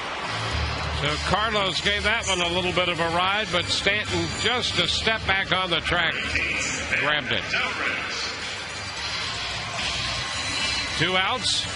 For all the latest updates on the Rays, log on to TampaBay.com. From the diamond to the clubhouse and everywhere in between, you'll get the in-depth news, stories, and scores 24 hours a day, only at TampaBay.com. Now Ben Zobrist sitting right-handed against the lefty Nate Robertson. That's a strike. Ben's got his numbers up there. 314. Ground ball to short. Ramirez comes up throwing in time, and the Rays are up and down 1-2-3 for the first time tonight. 5-3 Tampa Bay.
Edge Spotlight brought to you by Just for Men Mustache and Beard. And how about Carlos Pena, whose latest home run barrage started with the last game of the road trip in Texas, and since then he has continued, including tonight in the first inning when he hit his 7th home run in the last 6 games.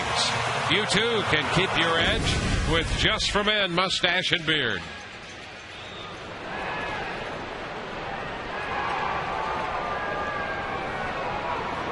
Top half of the 5th, Chris Coughlin leads off the top of the order. Fouls that first pitch back for a strike. A little over 80 pitches for Garza. He had made 81 through 4. Well, I look at this inning like a stop in basketball. I think Garza got to put a 0 up here. It's a strike 0-2. Yeah, the scoreless inning he had in the 3rd, there were a few shot rejections. Right. Yes. Yeah. A few block shots and some rejections there by the Rays defense. There's another hit for Coughlin into left center. BJ backhands to cut it off, and the throw back to second, and Coughlin is in ahead of the throw. He's 2 for 3 tonight. He was on base every time last night. He had 6 plate appearances. And now he's been on base 8 times in this series and 9 trips to the plate. Yeah, this is the breaking ball right here, and he does a really nice job of tracking and waiting. Look at this, an outdoor curveball, backdoor curveball, and he practiced that swing. I talked about that last night. That's the swing he practices in batting practice, and that's exactly where he hit it in batting practice. Sanchez.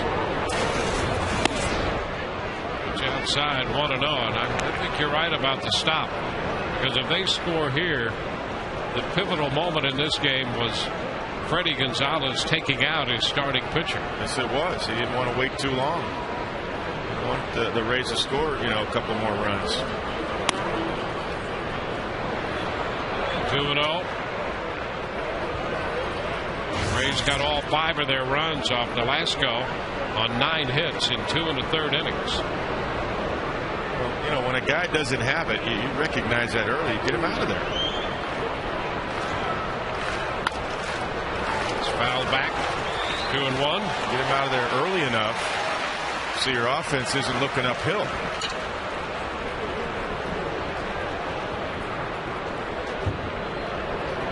That was a nice piece of management, I think, by Freddie Gonzalez. He wasn't going to wait any longer for Nolasco to try to find it. It just wasn't happening. 2-1 now. The count to Sanchez. Look back at Coughlin. Ooh, there is a strike. And it's 2-2. And that's a good inside fastball strike. That's pounded inside tonight again, so he can get that outside slider. He can make a pitch here.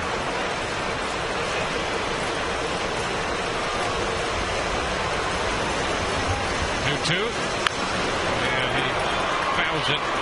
He went in there with a fastball, and Sanchez fought it off and just fouled it. Well, he's really had a good game plan, I got to say, going in, because last night, as I said, there weren't too many fastballs in. These guys are just leaning out over the plate and jumping at everything. Now, he went out on Wes Helms, and Wes Helms was leaning out over the plate and got a hanging slider and hit it out. So Matt decided to double up on Gabby Sanchez and go inside fastball 2 times in a row. But if he throws his good slider, he'll strike him out.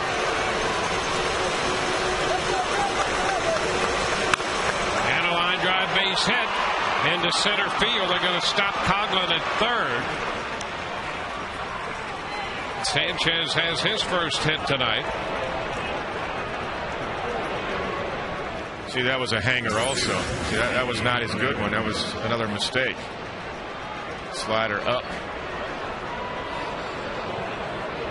See how that was above his belt. He shoots it into center field.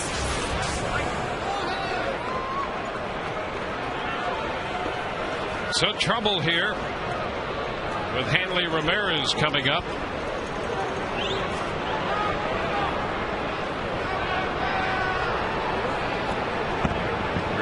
Just drove in a run with a fielder's choice ground ball in the first.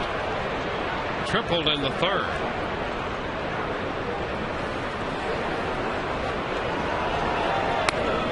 And the pitch misses up and in. 1 ball, no strikes.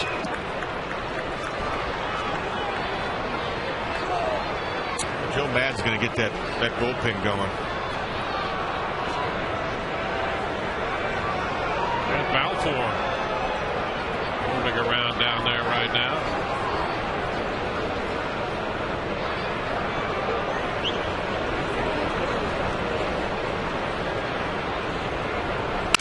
And a broken back ground ball to third. Out at second. Out at first on the scoop. The run scores. Ramirez breaks his bat, grounds into a 5-4-3 double play. Now it's 5-4. It's a nice turn right here. Now, Evan Longoria could have gone home if he wanted to, but he's going to take 2 outs right here in this part of the ball game. And he got them both. That's your checkers double of the game. And the reason is, for some reason, if he doesn't get the out at home and the runner's in his line there, then you got a big inning. So Evan did the right thing in this situation in the 5th. Take the 2 outs. And you have the luxury of doing that because you have the lead. That's right. And you're home. Yeah. Obviously, if it's later in the game, it's a different story. But you want to minimize the big innings, no crooked numbers. So they got a 1 up there, but you don't want anything more than that. Jorge Cantu fouls 1, a fastball off the end of the bat. Back, strike 1. You know, and you know that as a third baseman, as deep as he was, you know, first and third, 1 out, he's already thinking before the ball's hit. If it's hit to me fairly hard, I'm going for 2. And that's just something you're prepared to do. You make that decision before it happens. And a popper toward the line and left. Brignac angling out is there and makes the catch. That retires the side. Home half of the 5th coming. 5-4 Tampa Bay.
An intense evening in the Rays dugout for Rays starting pitcher James Shields.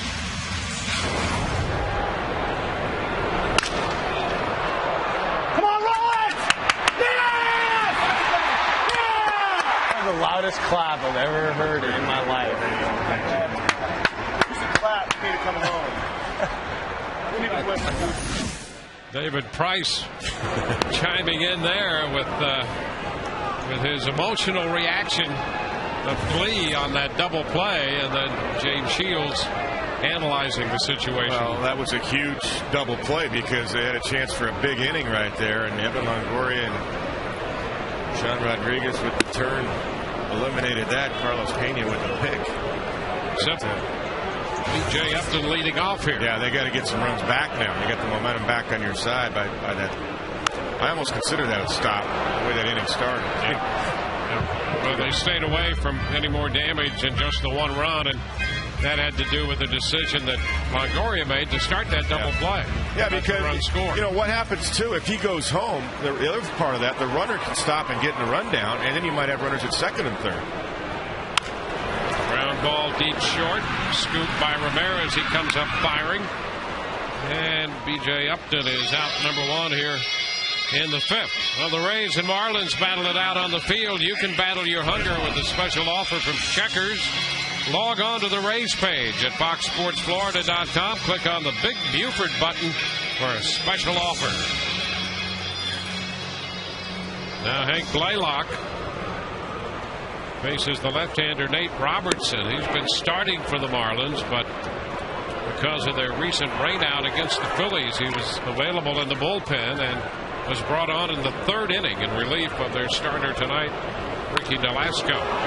This pitch is skied toward right center field. Stanton makes the catch. 2 outs.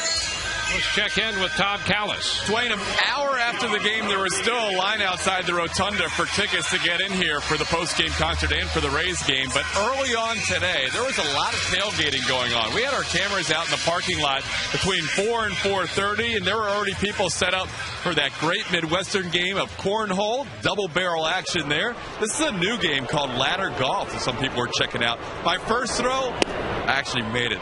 They cut away just in time. I made my first throw in that middle ring.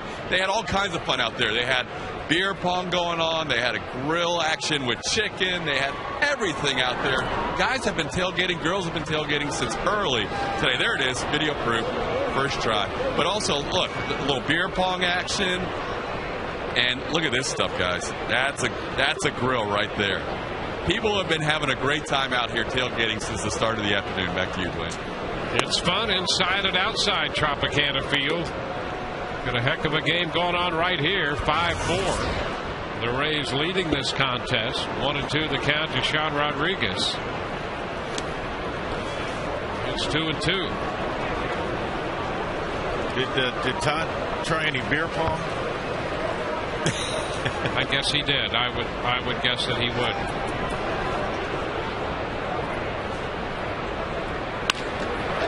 The middle. Ugla backhands but has no play, and that's a base hit for Sean Rodriguez.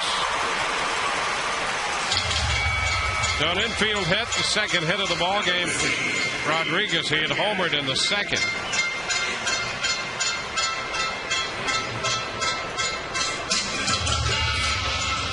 That'll be Reed Brignac. Reed has a base hit, a run scored, and he was hit by a pitch.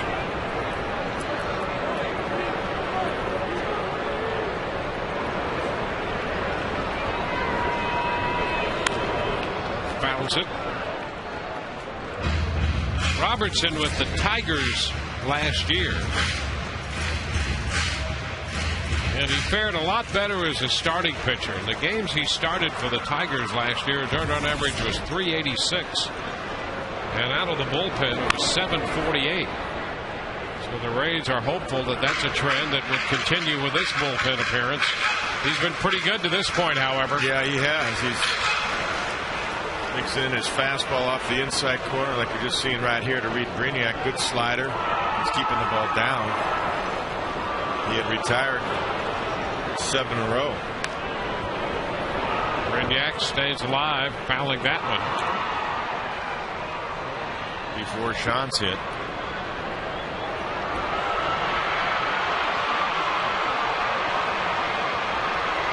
And he can go as deep as they want him to go.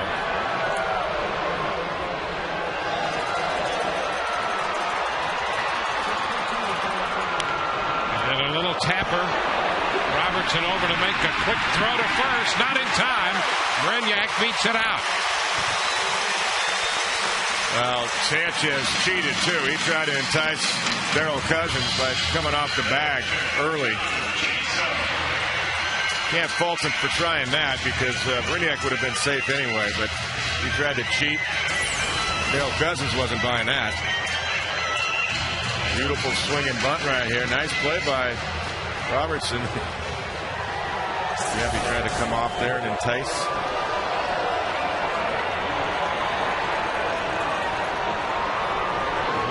Jaso. He lines it, foul. That's the second time he's done that. Up that right field line and pulled it just foul by a foot or two. Yeah, that had the makings of a 2-run double right there.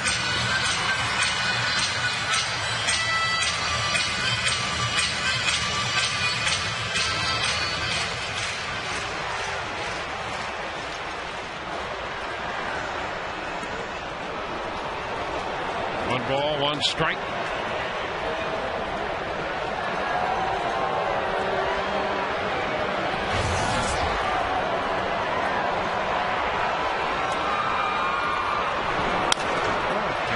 Popper into short right center, and there to make the catch is Stanton.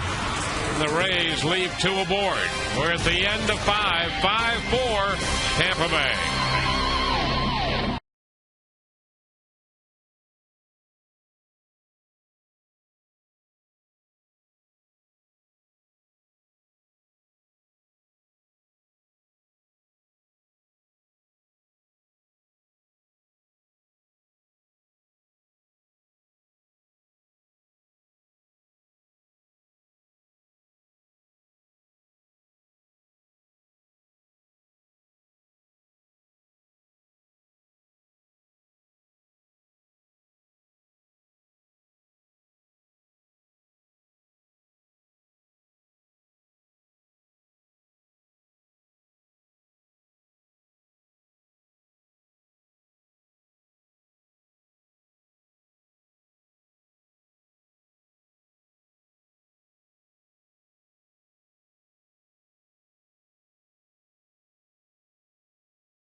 The Rays lead 5-4. Read the St. Petersburg Times, the official newspaper of the Rays, and you can win a suite for 2, 4, actually more, for you, your friends, and your family. To watch the Rays take on the New York Yankees August 1st. Entry forms available in the Sunday St. Petersburg Times through July 4th.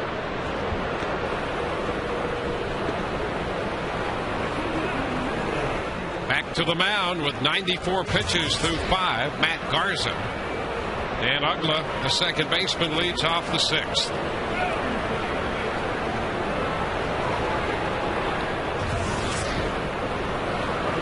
You just saw those numbers. That's an average of 2 base runners per inning. That's tough duty. That's why the pitch count's so high. And if it had not been for the defensive play tonight, the Marlins would probably be ahead right now. Uggla serves it into left center field for a base hit. Crawford with the pickup.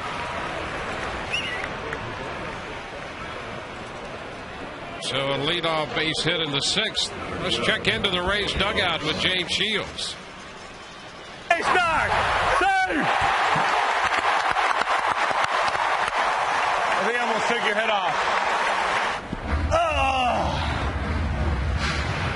That hurt. This game is so long. Joining the Rays, teaming up. It's action-packed for Shields in the dugout tonight.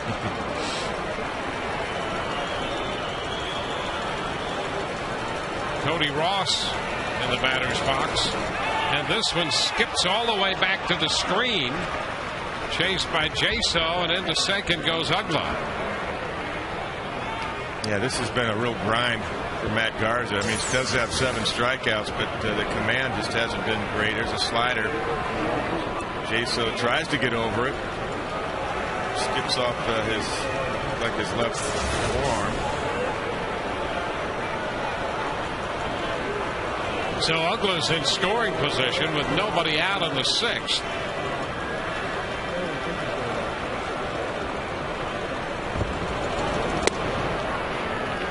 Pitch is a strike. Fastball, 1-1. Grant Balfour, who was up briefly in the 5th, is up again here in the 6th inning.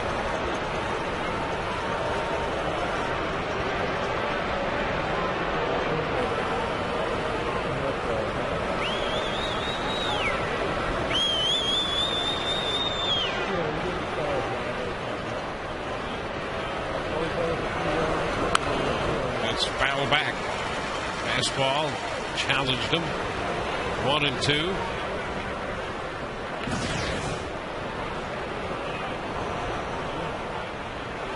Little words of encouragement by John Jaso.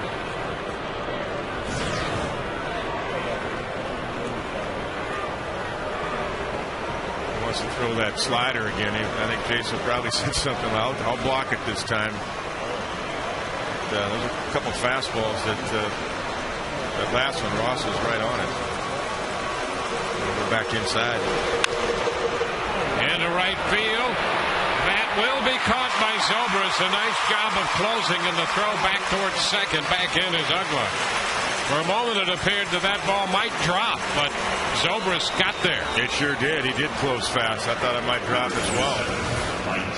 Dan Uggla thought it might drop. This ball runs right in on the hands of Ross.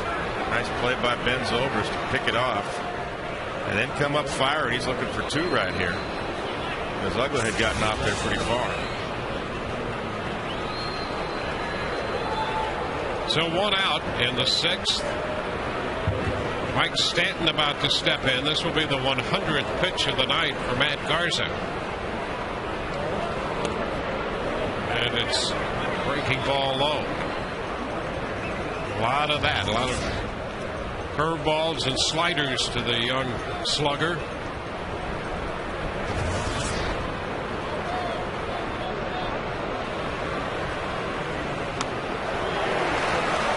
Breaking ball.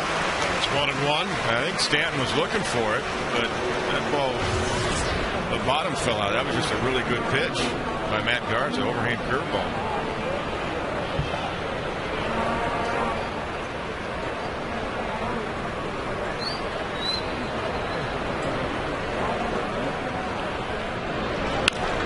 This curveball, and what a stop by Longoria.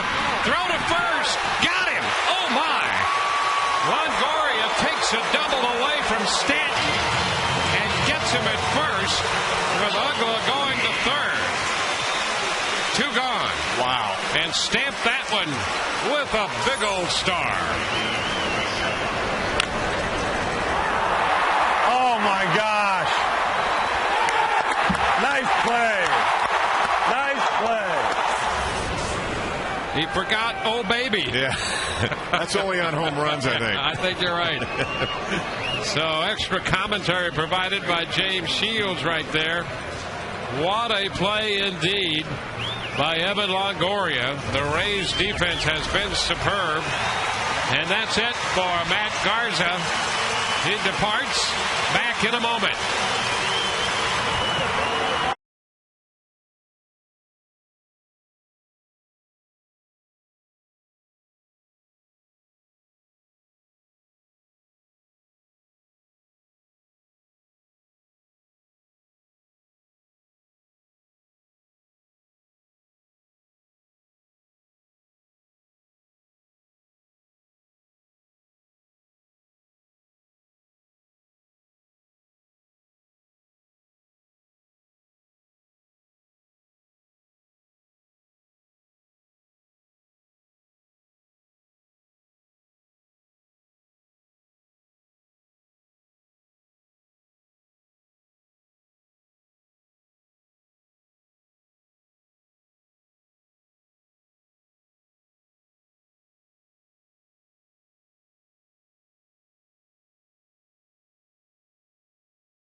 Great defensive work on display tonight. Get in on the 2010 Rays action with exclusive on-field seating in the Checkers Bullpen Cafe.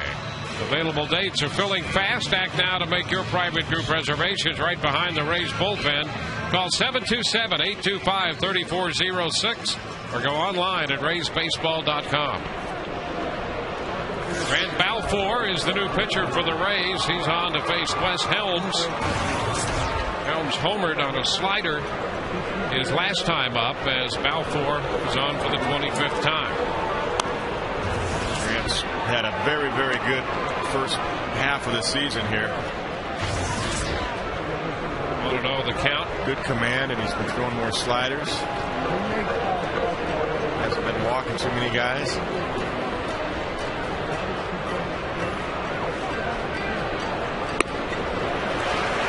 1-1. Grant making his first appearance on this homestand. He last worked Sunday in Arlington, Texas. 2 innings and struck out 4 in that game.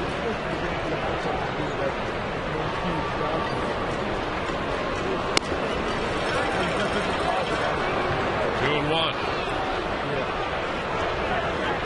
Missed by much. Good pitch. A little bit away.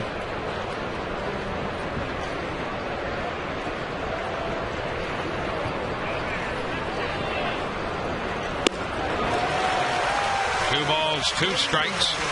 Helms could not catch up to the fastball.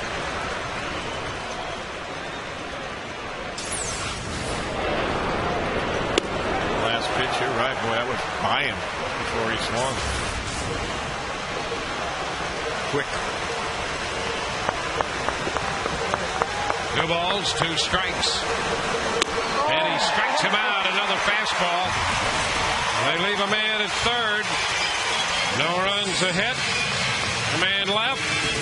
Bottom of the 6th coming, and the Rays lead 5-4.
Carl Crawford will open the bottom of the 6th inning for the Rays.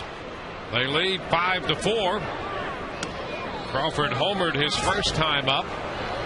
Now he faces the left-hander Nate Robertson. Carl 1 for 3 on the night. Or 2 for 3, I beg your pardon. He singled and scored in the 2nd inning. 1-1 right now. Yeah, you got to get a couple of points back now. 1 ball, 2 strikes. Nate Nate Robertson took over in the third with 1 out. The Rays got all of their runs off the starting pitcher, Ricky Nolasco. 5 runs and 2 1/3.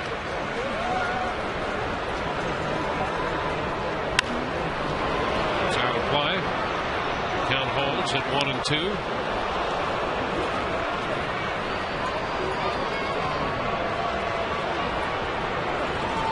You can spill a drop.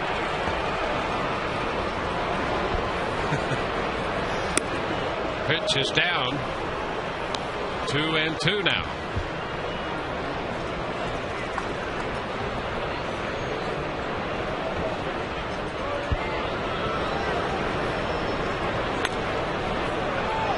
There's a little foul ball. 2 balls, 2 strikes.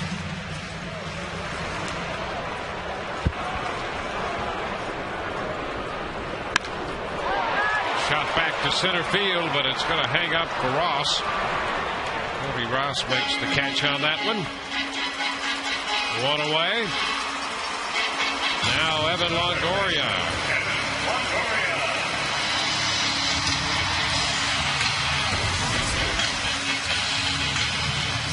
Evan has a base hit and a run batted in.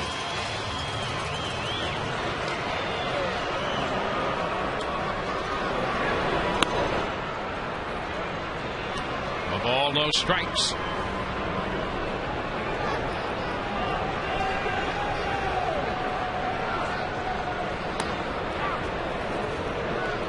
One and one. Cincinnati leads Kansas City 11-5 after 6 innings, and the former Ray, Johnny Gomes, has hit 2 3-run home runs in that game. Down the first scoop by Sanchez. 2 gone. And Carlos Pena is now due up.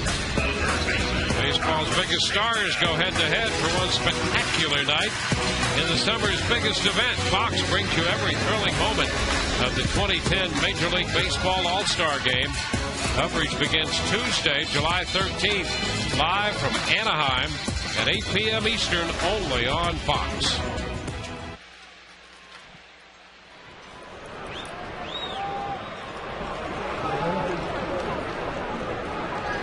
Carlos 1 for 3 and hit a home run. It's it too low. 1 ball, no strikes. I'll tell you, Nate Robertson, he's pounding the zone. He's in a really good rhythm.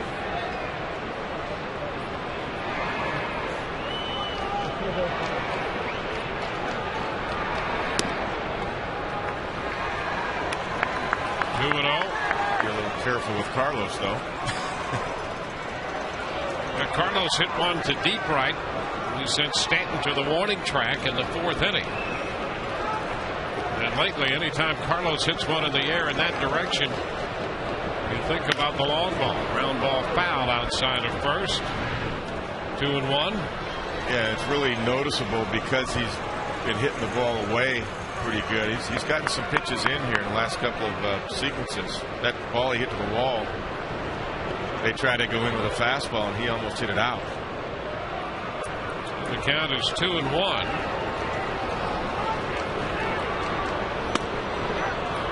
Evens the count. 2-2. Well, the Rays have 2 hits off Robertson, and both have been infield hits. 11 hits on the night.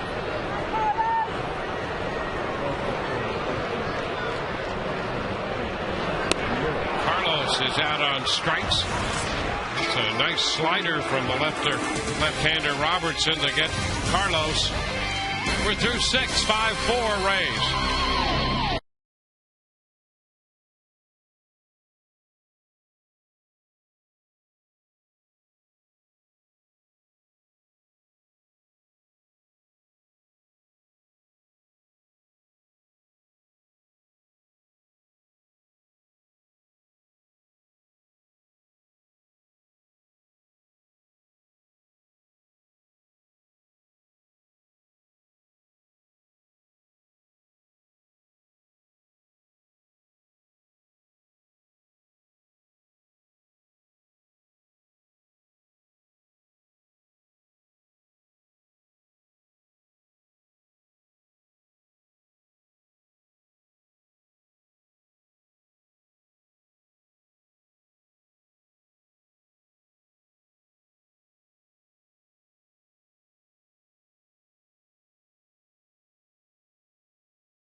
Visit us at geico.com or call 1-800-947-AUTO. By BB&T, best bank in town since 1872. By Buddy's Home Furnishings, where there's no credit needed and up to 6 months, same as cash. And by Dodge Ram Trucks, award-winning Ram trucks, plus a new heavy duty, make it one of the most powerful lineups in Ram history.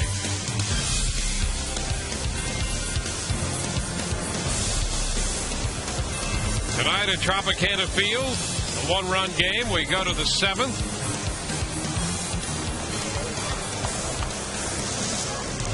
On the hill for the Rays, Grant Balfour. Matt Garza worked 5 2/3, gave up 4 runs, 9 hits, surrendered a home run, walked 2 and struck out 7. Ronnie Polino, the catcher, takes the first pitch. Fastball for a strike.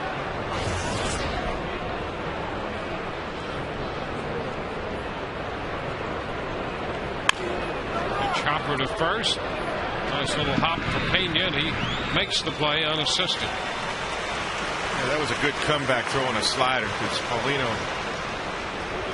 is definitely thinking fastball with that swing.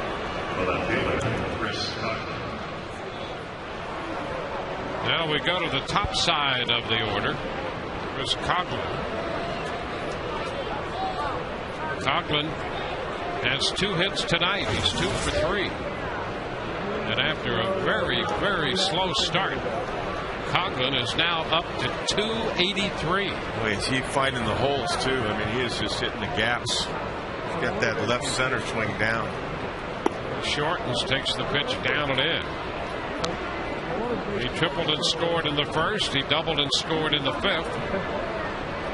He scored 4 runs last night, drove in a run when he was on base 6 times. So he's been on base 8 of the 9 times he's been to the plate in this series.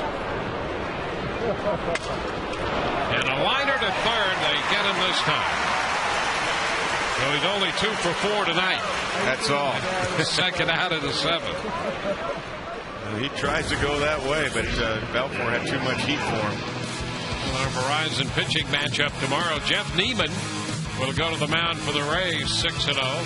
Chris Volstad, 3-6 on the hill for the Florida Marlins. So it's Neiman and Volstad tomorrow in the wrap-up game of the homestand. Sanchez takes the pitch, and that's a strike.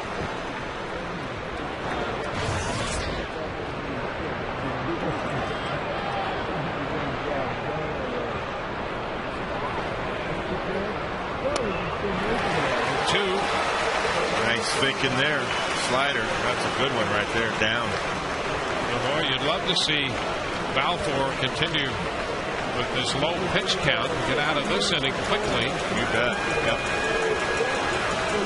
He's throwing the ball very well. Start counting outs here pretty soon. And he strikes out Sanchez.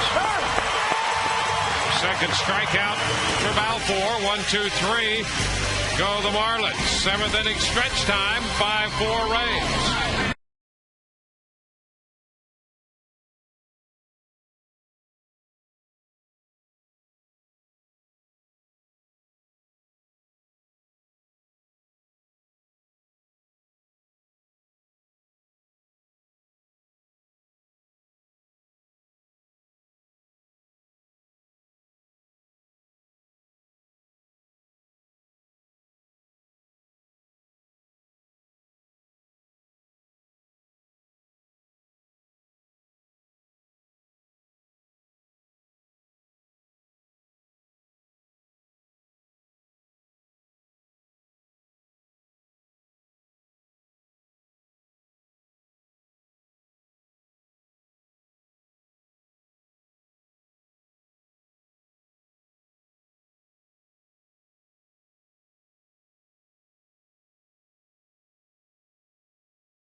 and come back safe. And to my cousin Willie, who's serving, thank you and I love you. We couldn't have said it any better to all of the men and women who are watching tonight on the Armed Forces, American Forces Network. In 175 countries and ships at sea, we welcome you on the American Forces Network tonight. Ben Zobrist leads it off here. Pitch is a strike. The Rays have gone 2 for 13 against Robertson. After jumping the starter Nolasco, they were 9 out of 15 against him. Yeah, Ben Zobrist and BJ got to get it going. A couple of right-handed bats here. Nate has really been very tough on the lefties. That nasty slider. But he's throwing strikes. I mean, he's already 0-2 here. Ben. Pitch down, and speaking of the American Forces Network, Nate Robertson's father was a master sergeant in the Army and retired in the early 90s shortly after Desert Storm. And Zobrist swings at a pitch in the dirt. Molino goes down to first to complete the strikeout. Second strikeout for Robertson.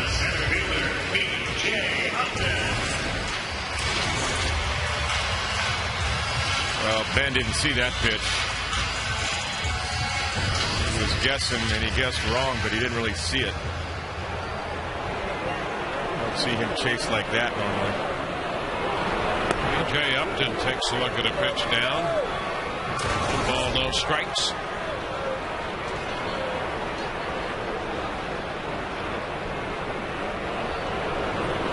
B.J. swings and hits one. Back into deep left center field. That ball's got extra bases on it. Off the bottom of the wall.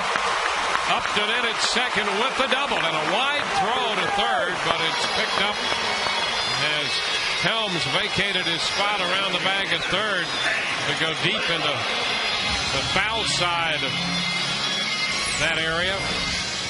Well, that's what the right-handers have to do. Big time extension right there for BJ. I think he might have thought he hit it out at first. And he got it just a little bit off the end, and the ball still carried off the wall.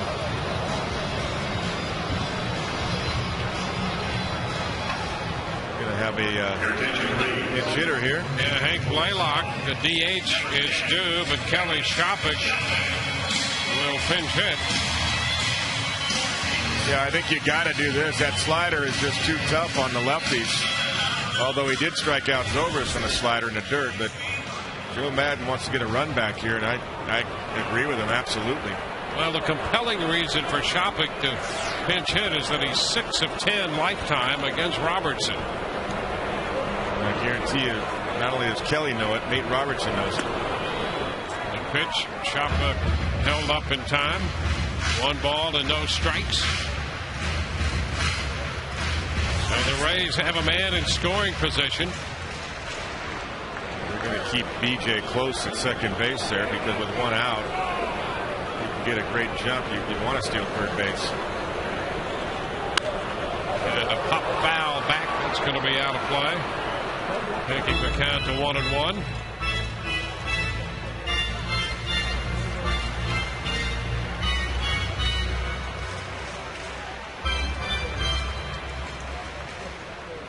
Shopik off the bench. He pinch hit last night and walked.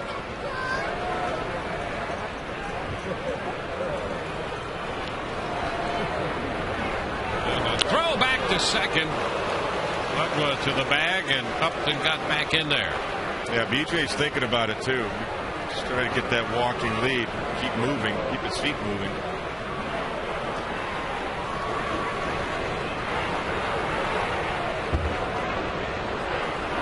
Did all of their scoring in the first 2 innings. 2 runs in the first and 3 runs in the second.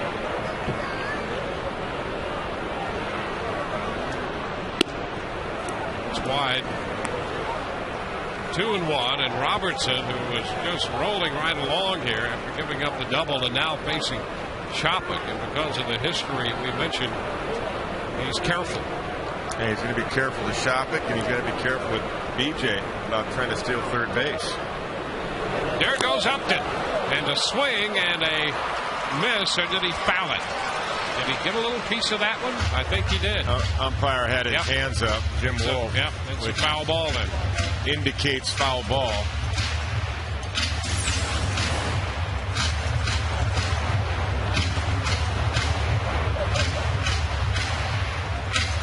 Tough to tell right there what happened. Let's take a look at this shot.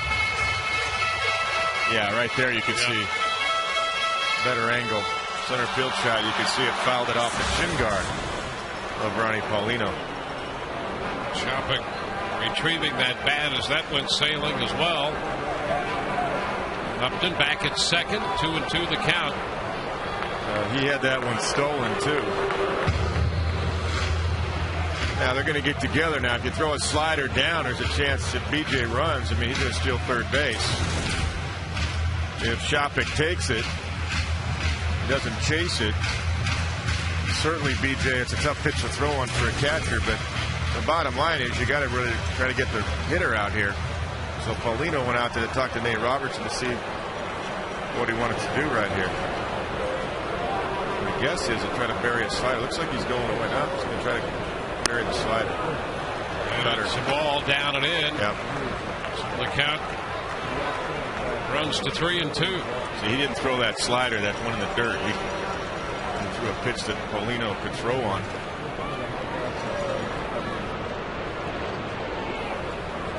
Full count to Chopik. Upton at second, one out. And Chopik walks. All fours inside. First and second with one out. It's going to get Sean Rodriguez to the plate. The Mosaic Company and the Rays working together in the fight to end hunger through home runs for food. When each Rays home run this season, the Mosaic Company donates $500 to local food banks through Feeding America Tampa Bay, Florida's leading hunger relief agency. To date, Home Runs for Food has donated $31,000 to Feeding America Tampa Bay. Sean Rodriguez, first pitch to him is a fastball for a strike. Sean hit one out in a 3-1 fastball out to left field back in the second inning against the starter Nolasco.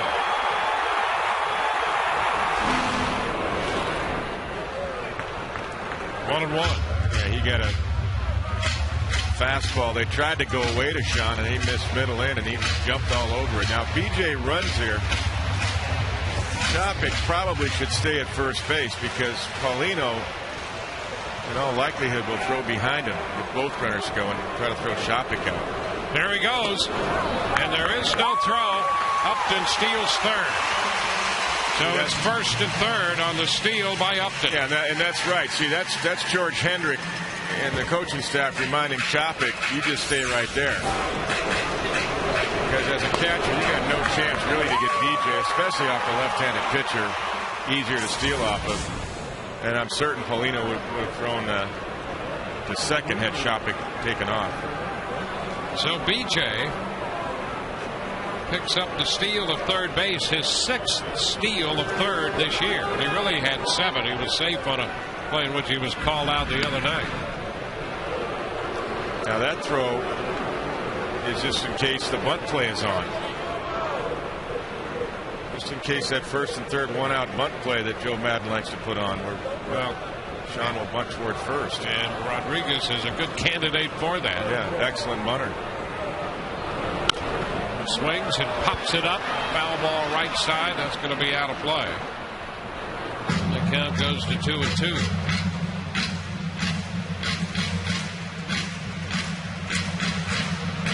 In the bottom of the 7th.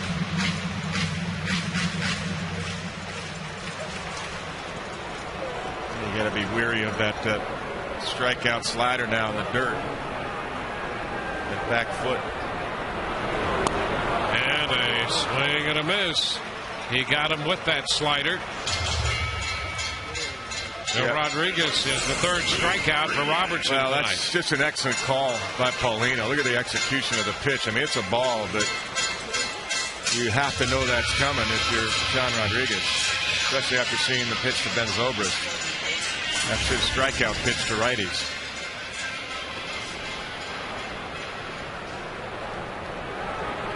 Two outs, and Reed Brignac steps in.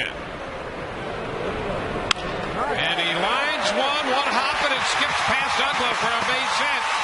Upton scores, and the Rays pick up an extra run to make it 6-4.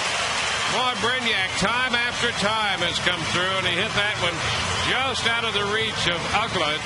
Skipped by him, and a big run batted in for the young shortstop. That's a huge run right there. That's a fastball, middle in, first pitch. They thought they'd jam him. It skips right over Dan Ugla. Pop-Tart power, baby! That's a big hit, big RBI in this game. Jaso. Strike call. 23rd run batted in for Brignac. That's his third hit tonight. He's also been hit by a pitch. So fouls this back. Fastball 0-2. So Upton has scored. Chopik's at second and Brignac's at first. 6-4.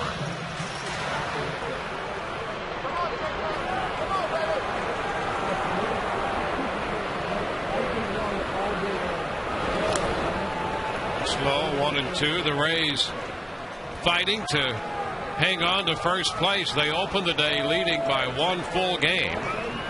The Yankees won their game. So when this game started, the Rays lead was down to a half. So they need a win to stay out of a tie and to maintain sole possession of first place. Jaso is out on strikes. Slider got him. So the Rays had a run through 7. It's 6-4 Tampa Bay.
Run tied this game.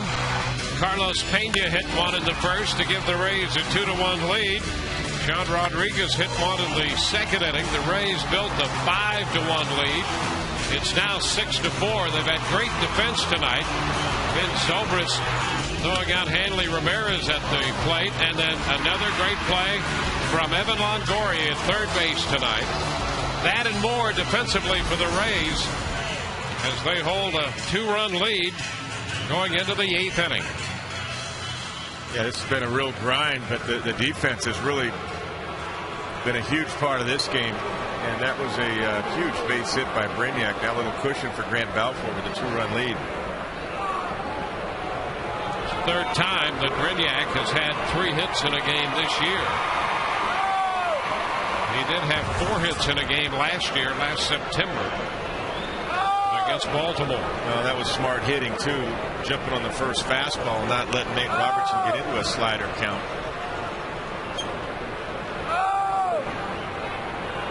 Hanley Ramirez leads off and fouls this one up the right side out of play. Strike one. Well, with 6 outs left, you're counting outs now for Joe Madden, so he'll mix and match here. And no sooner said than Benoit's up.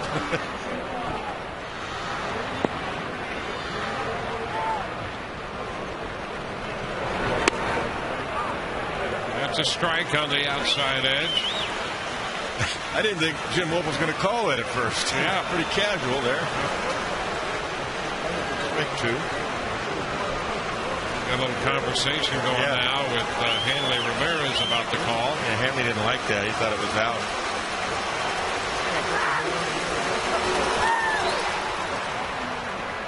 A ball and 2 strikes. You can almost see Grant try to guide that one down instead of throwing it. Slowed his motion up. Just throw it. He's got a good one. Slider I'm talking about.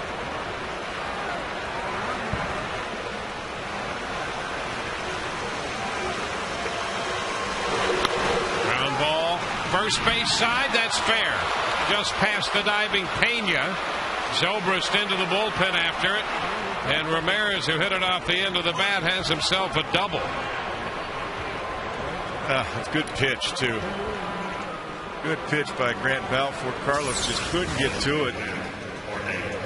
Just spun away from him. You see the break. Hanley got a break there because he went right off the end of the bat and it skipped right over the bag and just missed by Carlos. Couldn't quite get to it.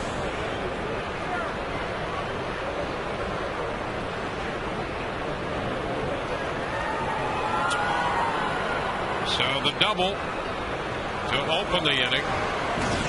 Jim Hickey's going to go to the mound after the Jaso Balfour get together.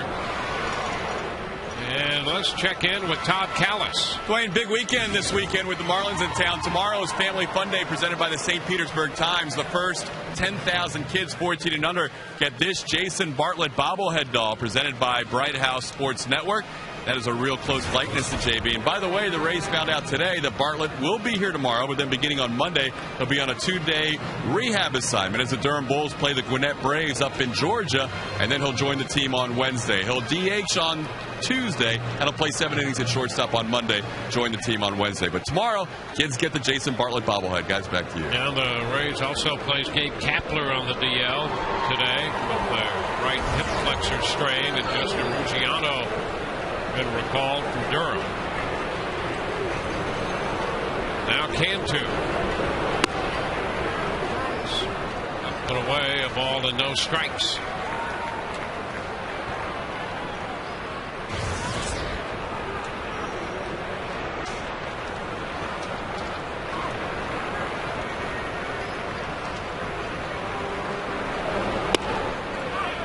That picks up the zone. 1-1.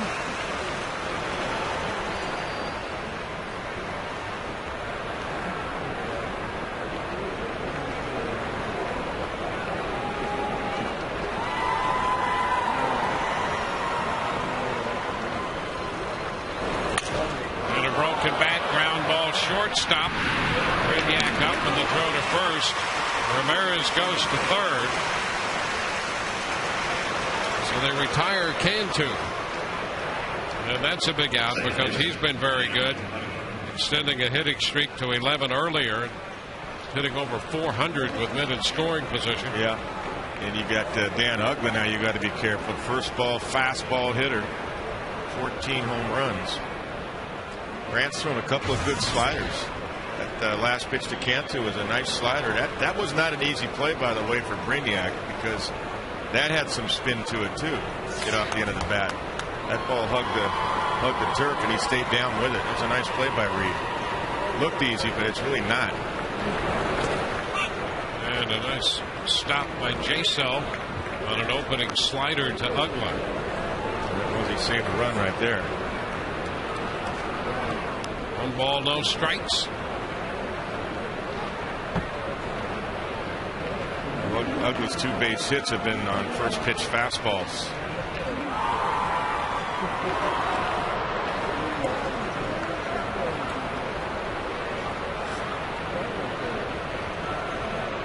Garza worked 5 2/3. Balfour got Helms on strike stand the 6th. He worked the 7th. Up with the pitch. It's 2-0.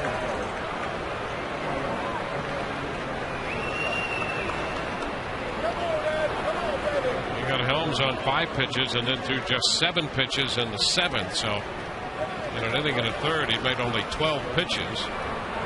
Now he's a man at 3rd and 1 out into the 8th. And a balk has been called, and that's going to give the run to Ramirez and the Marlins. You know, I think there was a flinch too. I think this is the right call. He started, just flinched and stopped. All right, he's on the rubber. He's going to look in.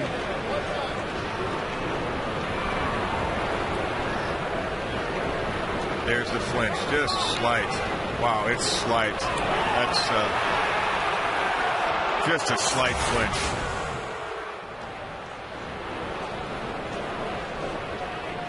So the Marlins get a run, and it's a 1-run game. 6-5 now.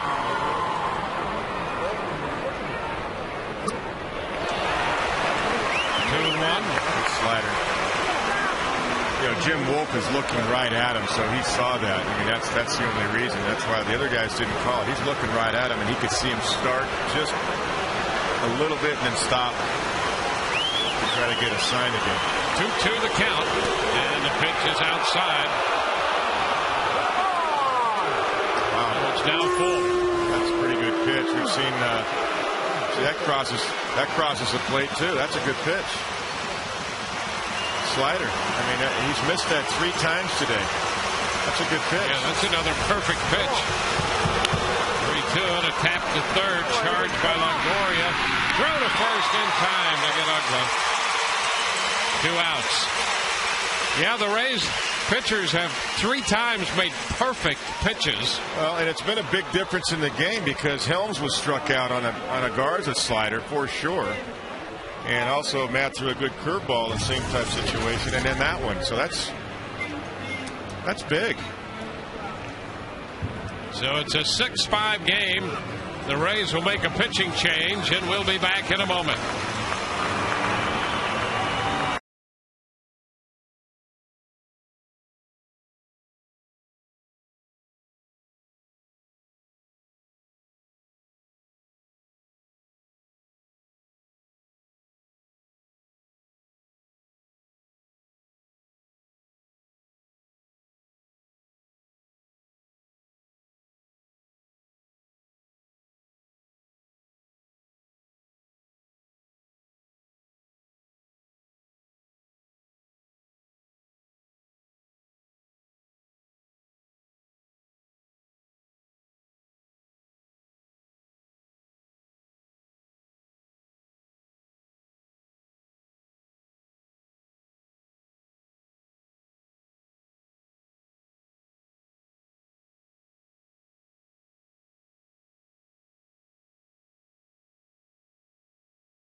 Now open for the 2010 All-Star Game in Anaheim.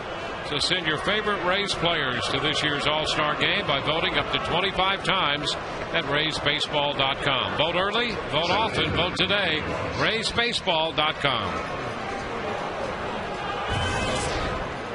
Joaquin Benoit, the new pitcher for the Rays. Grant Balfour made 25 pitches in the 2 innings he worked. 1-0 the count to Cody Ross. Nothing short of outstanding for Joaquin Benoit. 0.64. ERA.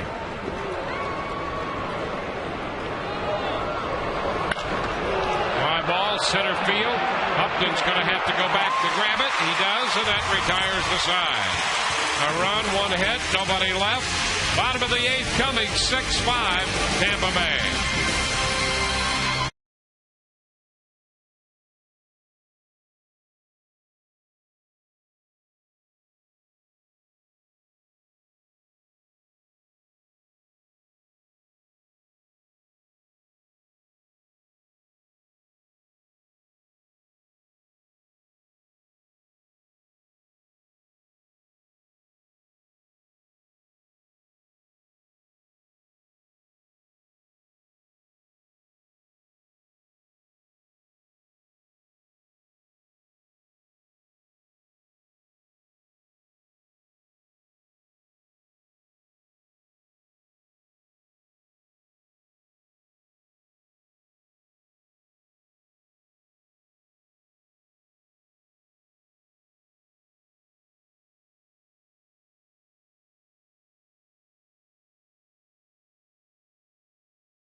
Battling it out on the field, and you can battle your hunger with a special offer from Checkers. Log on to Ray's page at foxsportsflorida.com.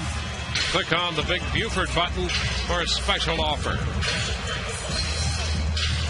Tonight's poll question brought to you by Autoway. Autoway, if you need a car, truck, or van, who are you going to call? Autoway. Call 1-800-SHOP-AUTOWAY. Your favorite Dierks Bentley song, What Was I Thinking? Every Mile of Memory. Close a little, come a little closer, feel that fire, and sideways as Crawford bounces one on the first pitch here in the bottom of the 8th, handled by Sanchez. That's the out. First base unassisted. Now Evan Longoria.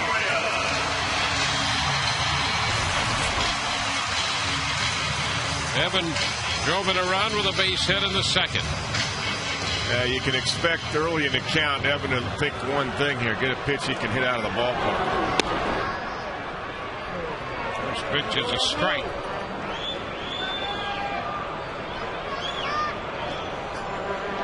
Five innings of relief work for Robertson tonight. Longest relief stint in the majors this year, 5 1/3. Luke French on the 9th. Seattle against Texas, and Robertson right now at 5. Yeah, the Marlins really got a break too because of the rainout. He skipped his start, so really he can go hit him as long as he wants, as long as he's feeling good and throwing strikes, and he's doing that. Now, and Freddie Gonzalez was not happy that he had to use his bullpen, even get his closer up. That's right. In the bullpen last night, and he used his setup guy extensively, Hensley.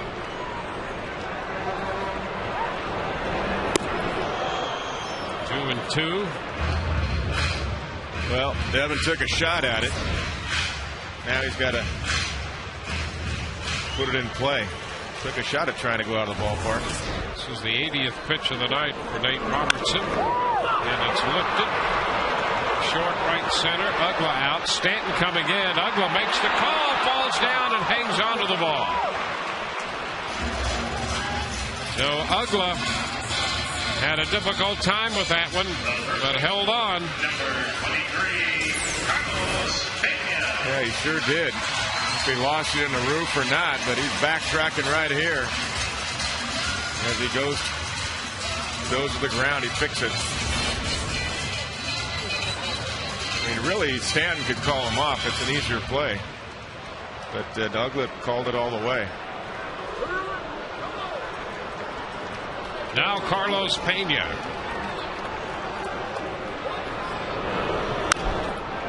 Bounces it foul.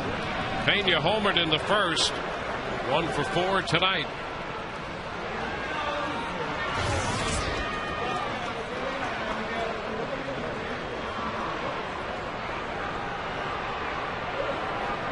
Rays production spread out throughout the lineup tonight. That's a strike. 0-2. He throws that get it over slider, then he throws that put away slider, which is down in the dirt.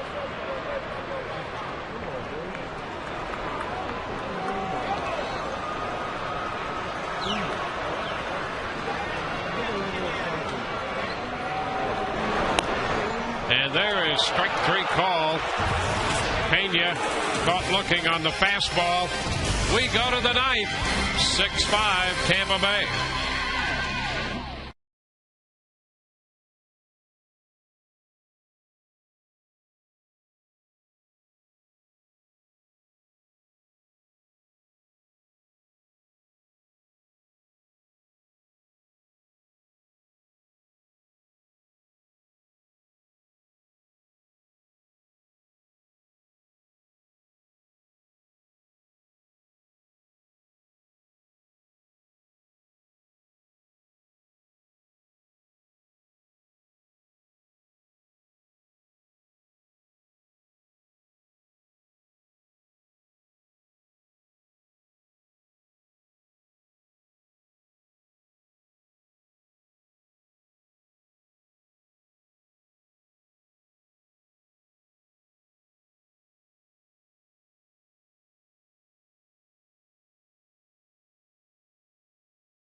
Auto-Way. Call 1-800-SHOP-AUTO-WAY. By Checkers, Little Place, Big Taste. And by Tobacco-Free Florida. Escape the addiction of tobacco. Be free. Visit FloridaQuitline.com.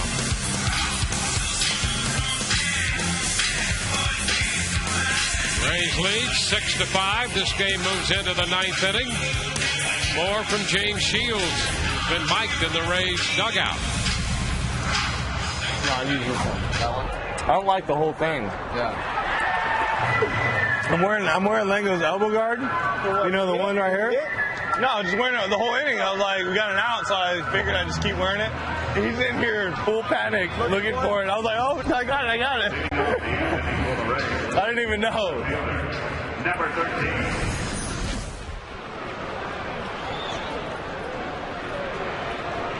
On for the Rays, Rafael Soriano, making his 25th appearance, 2-0 with 15 saves. And he faces Mike Stanton, who takes the first pitch. Slider, and that's a ball. Stanton, Helms, and Polino due up. That's some respect right out of the chute to Stanton. Fouls this one back, and again, a slider, 1-1. A couple of sliders. And a couple of hangers, too. Got away with one there.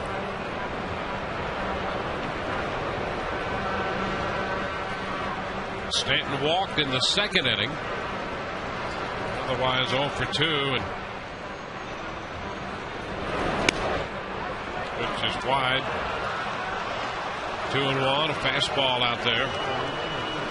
Longoria made a great play on a ball hit by Stanton in the 6th inning to throw him out.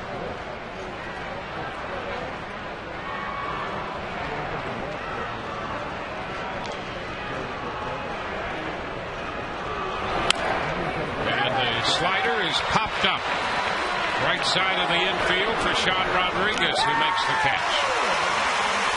Tell you what, that is respect for Stanton's ability to hit the fastball, and Soriano was able to execute. You've got to be able to do that, though, in the big leagues. Throw your breaking ball for a strike behind the count. 2-1 slider. Good pitch. One away, and here's Wes Helms. Helms hit a slider out for a home run in the 4th inning. Twice has struck out. Struck out on a curveball in the 2nd and a fastball in the 6th. Fastball was from Balfour, who threw it right by him.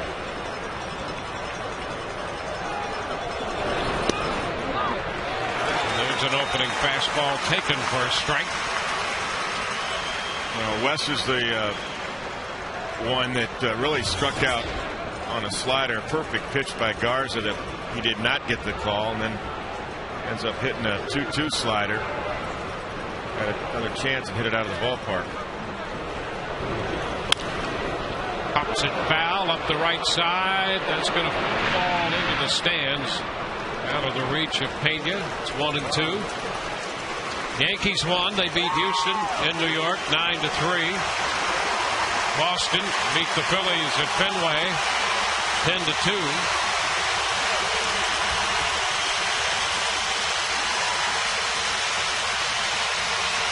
The Rays lead 6-5 in this one.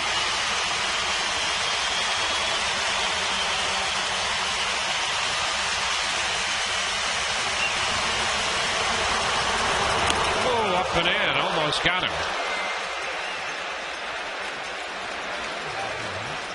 That's about the hardest fastball Soriano's thrown tonight, and it came up and in. Yeah, he almost hit him, and he wasn't trying to do that. He was trying to get him to chase a high fastball, and it just got away from him.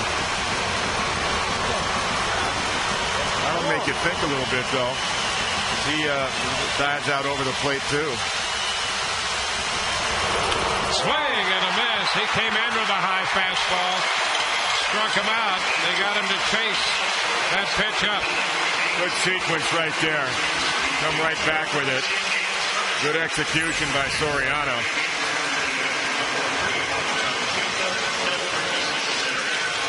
Two down. So that's the 10th strikeout for Rays pitching. Garza had 7, Balfour 2, and now Soriano strikes out Helms. And Ronnie Polino is the hitter.